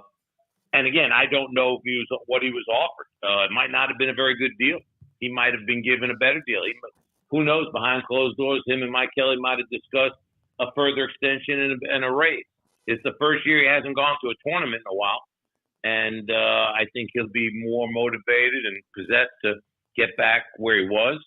But again, with everything changing, who knows what the ACC is even going to look like in a year or two. Yeah, exactly. The ACC might not resemble what we grew up with. So I'm glad he's staying. I think the USF is probably very happy he's staying. And we'll see what happens. All right, Z, great stuff. You can get him at DZ_sports. And if they want the best coaching in the world for their kids, how do they get in touch with you, Z? D Zimroth at brighthouse.com. Got to say one thing, though. I was at the USF VCU NIT quarters the other day. Yeah. I guess no. And Sunday night. My good friend Ryan Odom is the head coach at VCU, worked with us in South Florida. First time I'd been in the Sun Dome in quite some time. The environment, the atmosphere was electric. It was so loud in there. I was sitting with Cedric Smith, who played for us and worked with us in South Florida. Yeah. And I said to him, was it ever this loud when we coached here or you played here? I mean, you could not hear yourself. It was so loud. They had 6,500 people there. Another 3,500 would make it sold out. I can't even imagine. So really enjoyed that night. It was too bad the Bulls lost, but they had a heck of a year. It looks like they're keeping Amir. Haven't heard his name mentioned for anything. And It's one of those years where the coaching carousel did not move as expected. So I think it works out great for USF. Got the men's coach, football, women's coach, Jose, men's coach. I mean, everybody looks like they're staying put, and who knows what will happen 12 months from now. Exactly. It's a lot of change. And maybe that's why they're staying put, because they know the future is bright at USF. All right, Z, great stuff as always. Thanks, man. We'll chat next week for the Final Four. Happy birthday, my guy, Chris Corciani. Chris Corciani. NC His State, baby. Today. All right. Yeah, North all Miami you Beach, South too. Florida, all guys like us from the bottom, we know Chris Corciani. Damn right. That boy could shoot the lights out. Thanks, Z. Appreciate it. You Just got like it. Z. Thank you. Him and Z, we're shooting buddies. All right, quick break. When we come back, Matt Joyce is going to join us, MLB analyst, former Rays All-Star. We'll chat with Matty on opening day when we come back. Stay with us.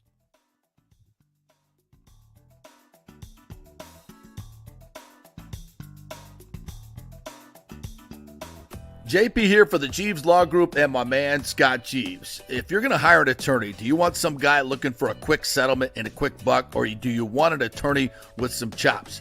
Scott is a board-certified civil trial lawyer and a certified circuit court mediator. Been practicing in the Tampa Bay area for over 30 years. He is a peer-reviewed AV preeminent rated civil trial lawyer. They just don't hand out those classifications. He's been the lead class action counsel on many complex consumer protection cases and has handled hundreds of serious personal injury cases. He's dedicated his career to protecting injured victims and is committed to vigorously representing you.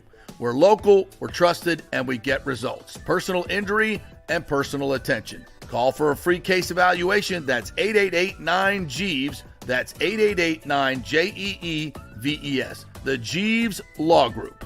JP here for the Geddes Gordon Real Estate Group and our good friend Jane Geddes. Folks, simply put, there is nobody like Jane. Jane is a former LPGA two-time major championship winner. She was also vice president of talent relations at WWE. She also has a law degree from Stetson. So if Jane can drain a 10-footer to win the U.S. Open and stare down Hulk Hogan in the boardroom, you want Jane on your real estate team to not only negotiate the best deal, but find you the perfect home or investment property. And when you work with the Geddes Gordon Group, you become part of the real estate family and get concierge services that include expertly staging, marketing, and preparing your home for sale. Advice on golf properties. Hey, you might even get some golf tips. Many of their clients become friends long after the sale or purchase is completed. It's all part of the deal. So if you're looking for that perfect home or investment property or trying to get top dollar for your home, go with Jane Geddes and the Geddes Gordon Group because there's nobody like Jane. Call 813-485-6808 or go to geddesgordon.kw.com. That's GEDDES Gordon.kw.com or call 813-485-6808. Everyone knows Italiano Insurance is your go-to for home insurance, but they also have an amazing team that focuses on business insurance. Yes, your business is most likely your biggest asset, so make sure you have the right coverage at the most competitive price. And if you started a side hustle recently, don't forget you need business insurance because if you get sued in this over-litigious society we live in, you could lose all your personal wealth. So get that business insurance. And for the best customer service, always choose Italiano. My representative, Charity, is amazing. I called her late on a Friday because my insurance was going to lapse. She stayed late until the job was done. You just don't find that anymore. Give them a call, 813-877-7799. That's 813-877-7799. Italiano Insurance. Let's go. Right now, back to the show on FanStream Sports. All right, welcome back to the JP Peterson Show, brought to you by the great folks at Synovus Bank, the big bank with a local feel. Go to synovus.com and tell them JP sent you. Go on in there and get your new personal account or business account. Ask for our good friend John Acosta over there at the downtown branch. That's synovus.com. All right, let's welcome in our good friend Matty Joyce, Rays all-star, longtime MLB veteran, played with the Braves, played with the Dodgers, played with so many great teams. Now has his own podcast, does some work for lots of MLB channels. What's up, my friend? How are you? What's up, boys? Thanks for having me on. I'm great. I'm actually over by the Trop. I came over and swung by the studio that we have over here. So I was thinking about swinging by the Trop, but it's a little early right now. So yeah, but yeah, we're excited. Practice. Go take a little batting practice. I bet you can still hit a few in the off the wall in the Trop. It might take me a few. But I'll get one out there. Yeah, you will. Yeah, you will, man. So tell me about what's going on with you. You have a studio over in St. Pete now. You guys, I've seen their podcast. It's absolutely fabulous. Yeah, thank you. So no, we have the 5 F45 studios that are all around Tampa Bay area. So that's the one I'm seeing over here. We actually have a studio that we built out for the podcast. We took a small space at Hyde House Heights in Armature Works. So Hyde House has a space over it's a co-working space. They have one over St. Pete. They have one in Hyde Park, and then their newer spaces at Armature Works, which that whole area is blowing up, a lot of development. So it was, you know, something again, a way to have interesting conversations. We actually have Bautista coming in next week, which will be a fun conversation. Nice. You know, just talk about the game, talk about business, investments, hitting, just all kinds of different facets in the sports baseball world for sure. What's the name of the podcast, and where can everybody find it? Yeah, it's Big League Podcast. We throw clips out on social media, but really primarily on YouTube. We do have to get on Spotify and Apple. Again, with everything that we have going on, sometimes it takes a little bit to set everything up properly. So we're working on it. We're getting there.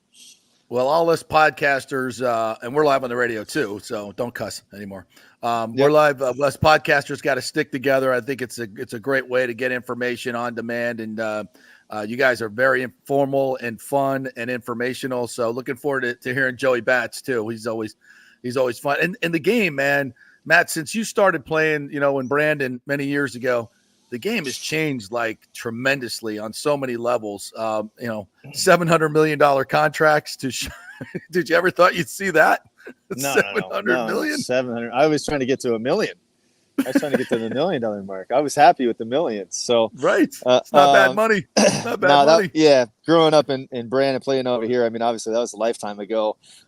Even coming up with the Rays, came with the Tigers, traded to the Rays, and I was 24 years old playing for the Rays. And even then, I mean, it's really the pitching for me where the game has changed the most. You know, the hardest guys, you know, I remember facing Papelbon when he was throwing 94, 95, and you're like, whoa, this guy's throwing hard. You know, and now everybody throws 94, 95. The guys that are throwing hard are throwing 98, 99, 100. And so the velocity obviously changes the game, but really their ability to look at the spin rate, to understand like how to shape pitches, how to tunnel pitches, and it's just made hitting so much harder. So I was happy to see that they regulated the shift. I think that was something that was detrimental to the game. Obviously, you know, we've seen the pitching clock play a role in the pace of the game, which I think was fantastic for the game. I know pitchers weren't happy, but I think it was good for the game of baseball. And then obviously the bigger bases and other little things that they threw in as well. But I think baseball's heading in the right direction again. Obviously, if we could just figure out how to hit 98, 99 miles an hour. Yeah, you know, and to me, another big difference is the athletics of the game. I mean, I'm old enough to know when fat guys could play. Fat guys can't play anymore. It's not. Bob Horner ain't making it anymore in these games. And the athleticism, I think, is great for the game too. We're seeing guys, you know, play shortstop at 6'6", you know, 230 pounds and hitting bombs, and they're incredible defensively. Just talk about the athleticism in the game today. Yeah, and that's a huge part of it, right? The guys that have come up behind us have been bigger, faster, stronger, more athletic, more explosive, and it's really been a combination, right? Where kids are starting to play a lot more baseball younger, and they're also training a lot younger. Yeah. You're starting to see these facilities pop up. You're seeing so much travel ball. There's over 68,000 travel ball teams now across the U.S. And then obviously you look at the international players in Dominican and Venezuela, and like a lot of these teams will have like facilities there. And so like they're like, you know, training, they're developing these players at a younger age. And, you know, obviously it's all kind of like leading up to freak athletes. You know, it's kind of what I call them because, you know, you already have the athletic ability, but now they're taking you, they're training you, as well as looking at your data analytics, how your body moves, and then, you know, making adjustments to further refine, you know, how good of an athlete and a player you are. It's insane. It's fun. It's really exciting. Yeah. It is indeed. Matt Joyce joining us here, former Rays All-Star. This Rays team is interesting. You know, they've got actually 10 guys 30 years or older, which is amazing to me. And it's guys like Yandy Diaz and Brandon Lau. They've been around a while, which is strange to say about a Rays player. But they, you know, Josh Lowe is hurt. They don't have a lot of left-handed bats. They could probably use you. Are you bullish on this team? They always seem to find a way to win in the regular season, but this year looks, especially with their starting rotation, is questionable. What are your thoughts on this team? Yeah, I think you hit the nail right on the head. I mean, the two question marks for me were the starting rotation. Obviously, they don't have McClanahan this year. A couple guys, Rasmussen, Springs, that were huge for them are going to hurt them. So I think they're a hair thin on the starting pitching, which has always been like a strength for them, And so I think their bullpen will be strong. And so, like, if obviously, I think they'll do well if they can, stay close and even have the lead. Obviously, Yandy's going to set the tone. I mean, keeping that guy healthy is going to be huge. Randy, they really need Randy to play like he's capable of playing. I thought the same thing that you said. They were missing one big bat. Josh Lowe, Luke really did both of them came in and did a fantastic job for the Rays. I'm excited to see how the young Richie Palacios does. I know he had a good spring training. He worked with Driveline to work on some mechanics and explosive stuff. So I'm excited to see how he shapes out. I think obviously the question mark, that shortstop position. We know what happened last year. Obviously that was huge. That was a huge loss for the Rays. That really affected them. They for me they just needed one more. I think they needed to go out and get one more. I just think when you look at that division, the Orioles are too good. They're so good. We saw it last year. They're only going to get better. They have young guys they have young guys that are getting developed. Jackson Holliday is one of the best prospects in baseball. He's not even up starting with the team. So, I think that's going to be a tough one to overtake them. But I think they can keep pace with the Blue Jays. I think they'll be better than the Red Sox. The Yankees, obviously adding Soto, huge bat. They're going to score a lot of runs. Once you get past Garrett Cole, I think it's a little bit more questionable on the starting. And he's injured. Yeah, right. So, I think they'll be second, third in the running, second, third in that division. But again, you never know. The Rays are pretty good at finding the young guys that come in and make an impact, as well as being really good at making the right moves at the deadline. You know what I mean? So I think that's going to be key of where they at. Come that time, obviously you got to get there. Hey, well, Matty, I was going to say, without that big bat that we probably would have wanted in the offseason, just how much more does that make what Brandon Lau means to this team when he's out there? I mean, he's played 174 games. I think it is the last 2 seasons. Some injuries. Last year, the back injury. I know that's tough, obviously, to deal with. But getting him, hopefully, to what we saw out of him his last full season out, 2019, 2021, how important is that to what they want to do? No, yeah, B-Lau is very important. It's just I worry about B-Lau because I started to have back issues later in my career, and they don't really seem to go away. They linger, and it seems like he's got little issues that are going to flare up as the season goes. Right, like people don't realize you take 50 to 100 swings a day every day for 8 months straight. Like you get the wear and tear, the inflammation builds up, and you don't recover.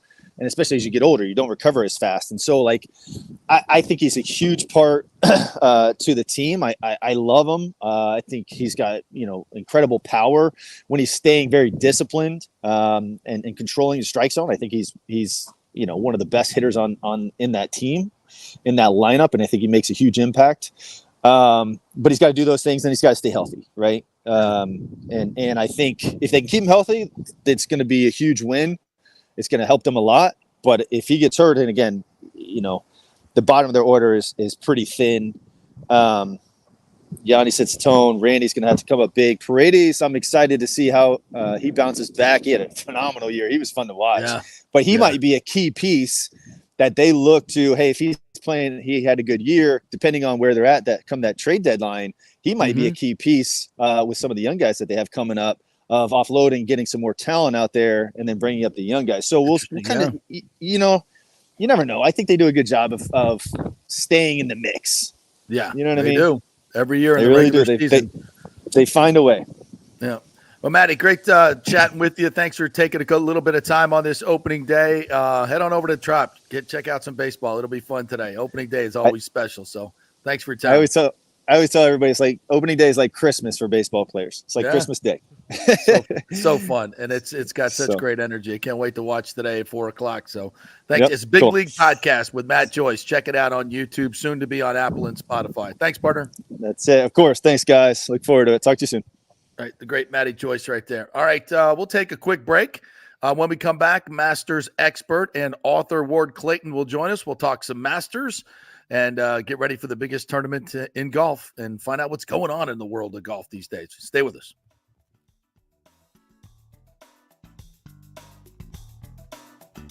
JP here from my friends at your local Synovus Bank, and I do mean friends, and I do mean local. One of the local managers in Tampa is John Acosta, big fan of the show, and I've known him for over 40 years. He's been in local banking since 1983. You talk about developing relationships. You don't stick around for that long unless you're doing things the right way and have a great reputation, and that's the focus company-wide at Synovus. Big enough to handle any complex international transaction, but small enough to answer the phone when you have an urgent question about your business or personal account. And for personal accounts, they have a very easy app that works great. You can do everything online. And for large or small businesses, you will get that personal touch and services to help build your business, taking your dreams and aspirations from the whiteboard to reality. We can make that happen. Let us show you how. For a get acquainted meeting to open a business or personal account, just call John or go to synovus.com to find out where your local branch is. All right, this is for all you guys who don't want to go to the gym and do 5,000 crunches. At Bay Area Modern Medical Center, you can get on the new True Body machine where you can reduce fat and tone up your muscle. It's like doing 54,000 crunches in just 15 minutes.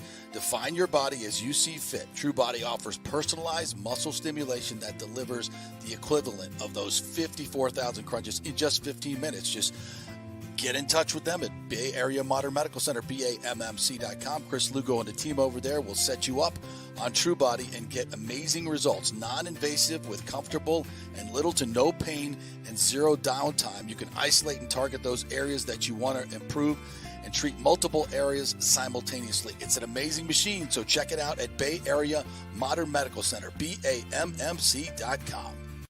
Is getting a home equity line a good idea right now with rates so high? Well, I put that question to my good friend Scott Fitzgerald at American Mortgage Services, and he says it all depends on where you're at financially. Many of us with ridiculous inflation have been charging up those credit cards, right? At 29% interest, hoping to catch up, but that ain't happening. Those interest payments are killing you. So yes, a consolidation loan and tapping into that crazy equity in your house is a great idea. That strategy can drop your monthly nut by thousands of dollars and stop wasting money on those interest payments. Fitz, the mortgage guy, has done thousands of loans for the past 25 years in Tampa Bay. Just did one for a former colleague who was a manager for a big bank mortgage division. He knows Scott is an independent broker and can get him a way better deal than at his own big bank. AMS Tampa has way lower overhead and gives you the savings. So if you're worried about fees and closing costs, have the free consultation with Scott and look at the actual numbers. It may shock you what he can do. Be smart. Stay one step ahead. Email Fitz at scott@amstampa.com, scott@amstampa, or call 813-294-7595. Scott Fitzgerald, MLS 386722. American Mortgage Services, 1000 North Ashley Drive, Suite 1020, Tampa. Let's go. Right now, back to the show on FanStream Sports. All right, welcome back to the JP Peterson Show on this Thursday, March Madness Thursday, opening day for baseball. We got March Madness tonight. What a time for sports. And next week, it is it's the greatest week in sports in my mind. It's the Masters. And joining us now is our good friend Ward Clayton, Masters expert and also author of The Legendary Caddies of Augusta. You can see it right there on our. What's up, Ward? How are you, partner? I'm good, JP. How are you? Are you getting excited? I mean, it's already Masters week for you, right? You're already working, right? Oh yeah, and my Tar Heels are playing the NCAA tournament tonight, so it's double busy week. So pretty good. I know this is a fun time. Do you have a favorite baseball team that's opening up today? Well, they're opening tomorrow. The Braves. The Braves. They're playing at Philadelphia, and they announced a rain out yesterday, so they'll start tomorrow. All right, good stuff. All right, well the Masters. Well, at first I got to ask you because I'm sure you're dialed in. What does the weather, the long-term forecast look like for next week? Usual spring weather. You might have occasional showers. Yeah. Temperatures up in the 70s, 80s. You might have a day where the temperature goes down in the 40s at night. So you better be prepared for, have your sweater or have your, just be ready for the whole gamut of everything. The weather there is always I think last year on Wednesday, the temperature was 90 degrees. And then on Saturday, the high temperature was 47 and it was raining and blowing. Oh, that's So, right. Yeah. Yeah. So you never can tell. That was the day that Tiger played Saturday and almost couldn't get around the golf course because the weather was so bad. Yeah. Yeah. That was a bad turn for him. But Tiger will be there, correct? He'll be there. He's teeing it up. Yes, sir. And played since Riviera earlier this year. So yeah, it'll be interesting. I mean, I don't expect much from Tiger. I personally don't think he'll ever be healthy enough to compete again and win. But if there's any place he can do it, it's Augusta. Because I remember for many years, and you will as well, how Jack Nicklaus would long into his 50s would make a run, and on the back nine on Sunday and be kind of in contention, not to win, but he was there. And I think we might see the same out of Tiger over the years. What do you think? I think the same thing. There's a whole lot of local knowledge involved in those two guys, and they get to that place and they feel 20 years younger. Yeah. So I think that goes a lot into it, and they get caught up in all the pomp and circumstance. And next thing you know, they're making a couple of birdies, and the crowd's sort of carrying them along. And that's a big effect there, is when you got the support of the gallery. It's magical. It's magical. And I've been there. And and one of the great things about Augusta is the way that it's laid out. If you're standing between, at 15 on top of the hill, you can kind of see, how everything is developing in the 11th green, the 12th green, the 13th green, and you hear a roar, and you go, that sounded like an eagle roar at 13, like Tiger's over there. So, it's that's the magic of Augusta, is it not? Yeah, back nine. Oh, no doubt, and plus, for a lot of your listeners here, I don't think the folks may not realize you can't take your cell phone there. Right. So you're having to actually talk to the person next to you, or figure your way around. So, for example, if you and I went to the tournament in the morning, you say, hey, I'm going to go watch Tiger, and I said, well, I'm going to go watch Scheffler. We'd have to make arrangements. Let's meet at 1 o'clock at a certain place. When's the last time you had to do that? And you know what? It works. You can actually get around without your cell phone. It's like, we'll meet at the concession stand over by 14. Okay. Yeah, we'll do that. You'll be on time. You won't say, well, I can just text this person and say I'm late. You can't do that. You got to be there. That's right. You got to commit. You got to commit. Absolutely. I think it's a great example of how you need to communicate with other people. Yeah. You go somewhere and you get faces in the phone and so forth, and you go there and you actually, you meet a lot of folks that you never met before because you actually speak to them. So how about that? What a concept. And I think that's also part of the magic of the Masters. When you go there are no corporate signs anywhere. All you see is the Masters logo, no CBS, nothing. And it's interesting. It's refreshing. Boy, is it refreshing. And it's like going back in time. And now without cell phones, I mean, it's got to be I have not been there since. Well, actually, I was there. I think the last time I was there was probably 10 years ago. So it's just, that's a different atmosphere when people do they willingly give up their cell phones as they walk in? How does that work? Oh, you don't take them. You leave them in the car. Do they search you? Oh, well, you got to go through security like you do at any sporting event. Yeah. But you don't even walk up with your phone because they don't have a place to hold your phone. Yeah. They turn you around and send you back to the parking lot to put your phone back in the car. And by the way, parking is free. Yeah. How about that? Yeah, so what do you think? It's interesting. The Masters takes on a whole different import now with Live Golf, because it's one of the few tournaments now that we get to see everybody together. Everybody that's important is going to be at the Masters. John Rahm, obviously, the champion from a couple of years ago, is going to be there. Dustin Johnson's going to be there. I mean, to me, if the Masters can get any bigger and more important, I think it has, because this is the first time we see everybody together in this calendar year. They'll all be there, all the stars. I agree. And you mentioned John Rahm and Scotty Scheffler sort of dominating the PGA Tour now. This is the first time those two guys have competed against each other in quite since last year. Yeah. So that'll be interesting because they were sort of shoulder to shoulder who was going to be the number one player in the world. Mm-hmm. And I know who they are going head to head. And Rahm's the defending champion. Scheffler won 2 years ago, so you could almost imagine a little bit of a competitive situation there. Oh, no doubt. And boy, Scheffler playing well. I mean, he won back-to-back at Arnold Palmer and the Players. I don't think I saw him miss, more than 3 shots in 2 tournaments. Putting is always going to be his bugaboo, but he seems to have found a putter that really works. And if that's the case, and it works at Augusta, he's a strong favorite. He's already the betting favorite at 9-2, but that makes him even more of a favorite. What are your thoughts on Scotty repeating? I agree. I mean, coming 2 and 3 years, I guess it would be. He's on cruise control right now. I think his instructor said this week, was asked what they were working. I said, we're not working on anything.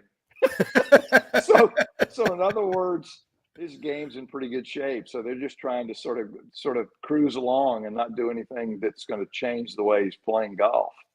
So that's a pretty good problem to have when you're not working on anything. It reminds me of the story of Brad Faxon, who was the great putter, was on the putting green and he's putting, and somebody asked him what he's working on. I said, I'm working on not caring.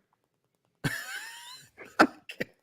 So, in other words, he was just sort of cruising along. So that's a great mindset to have when you play golf. You got, you and I play, we got 8 million thoughts in our head, and here's Scotty Scheffler just sort of whistling to himself or whatever, probably. So, yeah, it's fun to watch, no question about it. Any other storylines that you're looking at for this year's Masters? I mean, people are going to be talking about LIV versus PGA and the tours coming together, because this is what we'll see this next week. The tours will come together and everybody will be in one place, and it's what golf is meant to be. So what storylines are you watching this year at this year's Masters? Well, a lot of the LIV guys who are playing in the tournament, I think they got to get back into the whole, get their heads wrapped around playing with the other guys. I don't think it's a problem for the PGA Tour guys. Yeah. Because they're used to having, full fields and so forth. But the LIV guys, they're going to get questioned about this every turn. What I always look for at the Masters is what's the little subtleties in the golf course that have changed that everybody's looking at. And Augusta always announces some moderate changes, like the second hole, the tee box has moved back into the left a little bit. They announce that. But there's always little subtle changes around the golf course that those guys are trying to find out when they're playing practice rounds. Has this green been redone? Is it changed? Is the break different?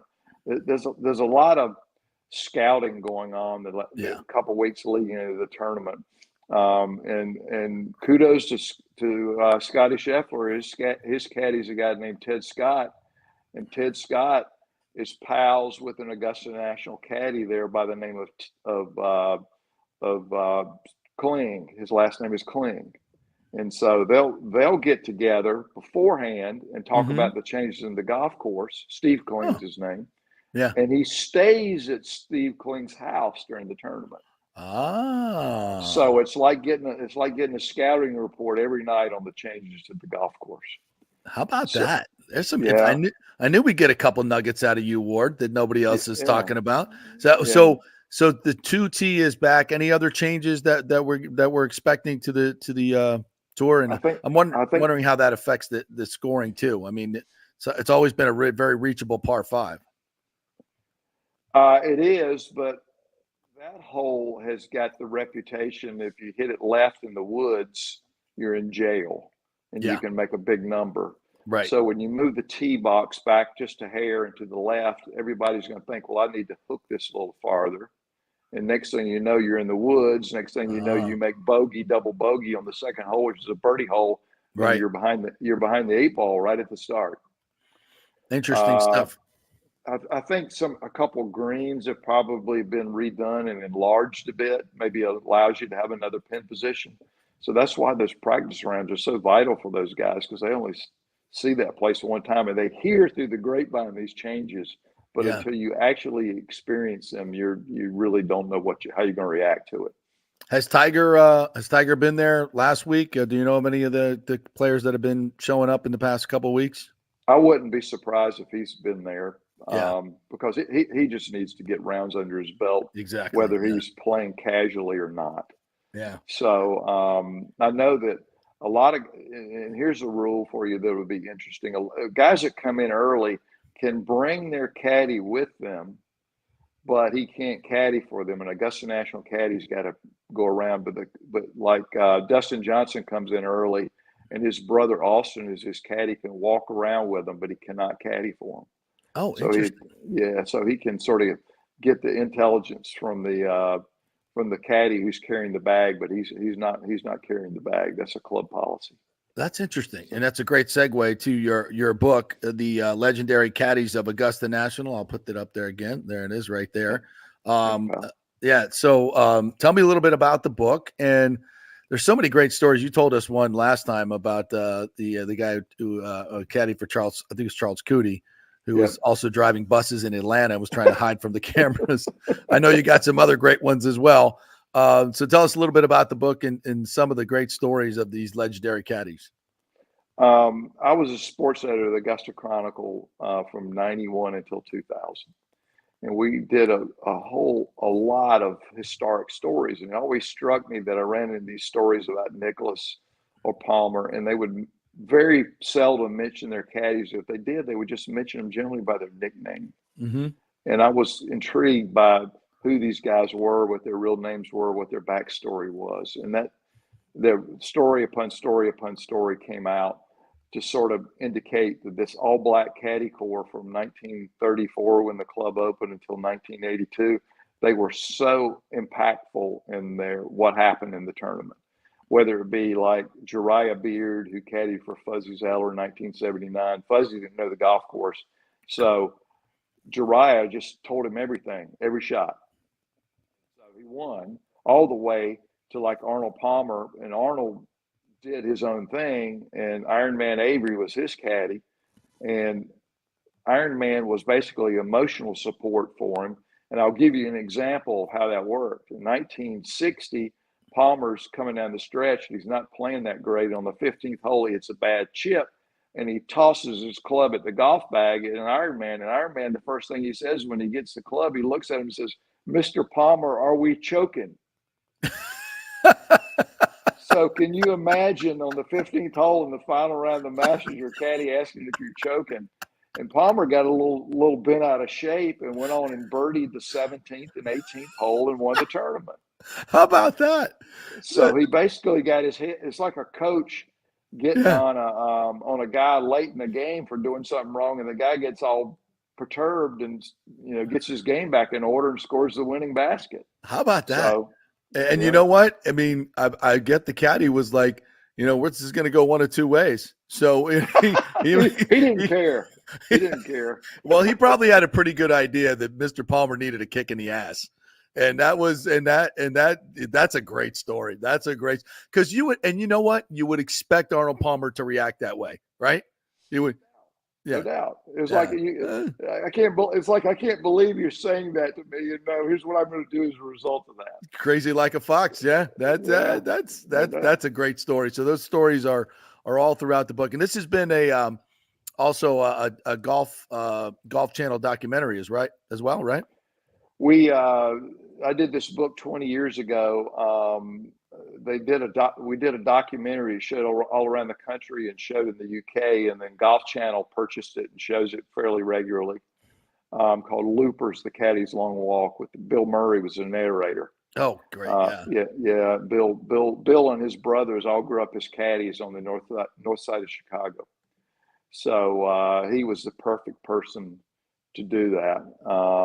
And after that film occurred, the book's out of print from 2004, and there's so much updating to do and additional content to put in here that I just redid it because I figured it was worth it for not only to people to buy the book and read the story, but also these guys don't need to be forgotten, because they were truly an iconic group. You could have, guys that were really quiet, guys who were really boisterous on the golf course, guys who were great greens readers, I'll give you a story. Here's one I never heard before until I redid the book.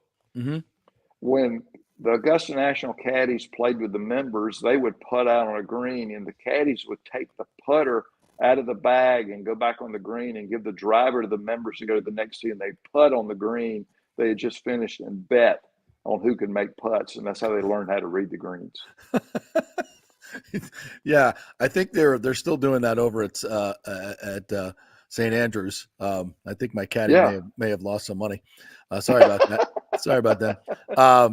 And for those who don't know, the players couldn't bring their caddies to Augusta until what, 1983 was it? They made 83 is the first year they allowed them, and to show you how far the caddy process has gone, and you're probably familiar with this guy, JP. Thomas Friedman is the Pulitzer Prize winning international politics writer for the New York Times. Thomas Friedman grew up in Minneapolis as a caddy. The 1970 U.S. Opens at Hazeltine. And he tells the story of how the caddies were selected or paired with the players. They brought all the caddies in the locker room. They put names on slips of paper, put them in a silver bowl, told a caddy to come up and pick a name out of the bowl, and that's who they got as a caddy. How about that? So Thomas Friedman got Chichi Rodriguez. So, so you didn't know who. You could get a no name, or you could get Jack Nicklaus or Arnold Palmer. How about that? So that's like winning the lottery. Yeah. Oh my gosh, that's changed quite a bit. Now you got Ted Scott with Scotty Scheffler. What did Scotty win 2 weeks ago? He won what, $4.4 million? Yes, for winning the Players Championship. Yeah, 10% is the standard for what you get back as a caddy. Yeah. So think about that. He makes more than $400,000 in 1 week. That's pretty good. That's bananas. It's been the money in the game now is crazy. So the book is The Legendary Caddies of Augusta National. It's coming out, and is it out now? It's out now. If you order it now, it'll be at your house in a couple days. Yep. Beautiful. And I suggest you just go to Blair Pub, BLAIRPUB.com. In this world today where you order everything online, that's the easiest way to get it. You can go to your local independent bookseller too, but you can get that pretty easily there. Yeah, get it delivered to your door. Much better idea. All right, it's money time now, Ward. You got a pick? Are you allowed to do that? Can you give me a pick for? Sure. Go ahead. Who you got? I'm gonna do chalk. I'm gonna go with Scheffler. Yeah, it's hard. I just think he's playing such good golf. But there's always somebody that sort of sneaks in there. The guy I enjoy watching there more than anybody is probably Jordan Spieth. Why is that? Because he's so talkative, and he can go birdie, double bogey, eagle, or something like that. He's just all over the map, and you never know what to expect. So I think that's always fun to sort of keep up with him. And plus, he and his caddy got intelligence from years ago from Carl Jackson, who caddied for Crenshaw twice. So they got all the information they got to put in their yardage book about interesting how to play Augusta National from Carl Jackson. So that is always valuable. I'm looking at the odds right now, and Scheffler's at 9-2. John Rahm is he second? Rahm at 12-1. Rory's at 10-1, so he's actually second. Zalatoris 18-1, Victor Hovland 20-1, and your band Jordan Spieth 20-1.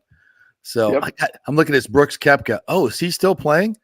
Joaquin Neiman 22-1. Like, these guys on Live, I haven't seen them all year. I'm like, this is going to be weird watching Brooks Koepka and Dustin Johnson. Well, Koepka, Koepka last year had a 3-shot lead going into the final round. That's right. So you never can tell. That's that. And he wasn't used to playing 4 rounds, so. How the hell? Good point. He's like, wait, I thought I won already. At Live, we only do 3. Like, what happened? Oh, we got to play 4? Oh, okay. Yeah, that's a whole different ballgame. So we shall see. Hey, Ward, so good catching up with you. Really appreciate the knowledge. Once again, it's the Legendary Caddies of Augusta National. You see it right there. Order it at blairpub.com or any of your other places as well on Amazon. Thanks, Ward. Appreciate it, buddy. You and me around at Palmacito, right? Yeah, absolutely. Cannot wait, man. Tell me when you're coming down. Let's do it. Let's do it. All right, man. I appreciate it. All right, we'll see you. And you owe me one at Augusta. Yeah, that's well, sure. We'll reciprocate. No problem. That's all good. Sounds good. Fantastic. All right, partner. We'll talk to Mr. Ridley about that. I bet we can get a foursome. We get one together. All right. Thanks so much, Ward. Appreciate it. You guys take care. Have a good day. All right. Ward Clayton right there. He'll be up at Augusta National next week. I cannot wait. I mean, Nick, we're going to see them all together. Like all the players. Imagine that. Playing against each other in one tournament. Has that ever happened before? Have we ever done this? It just feels so weird, right? Yeah, a little bit. We only get to see them 4 times a year together. Yeah, it's brutal. Hopefully I think we're gonna. Hopefully next year will be different. It'll be different. Everybody will be back together. But who knows? With the greed in the game now, it's like we're not making enough money. We got to do this. Yep. Well, everybody enjoy your opening day today. It's going to be fun. The roster's out. Go check it out on Twitter. Don't worry about Wander Franco. He's on admin leave till June 1st, by the way. Yeah. So we don't have to worry about him. But let's get it today. Let's have a day. Let's have a day. Do you have the lineup yet? We do not have a lineup yet. But we'll be waiting. Yeah. All right. Baseball is on. All right. Thanks so much for watching and listening. We appreciate you guys as always.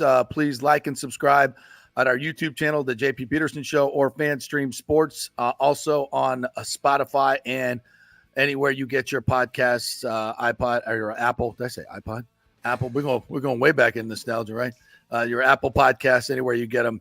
Please like and subscribe to JP Peterson Show. We will see you tomorrow for some Friday fun and frivolity. See you then.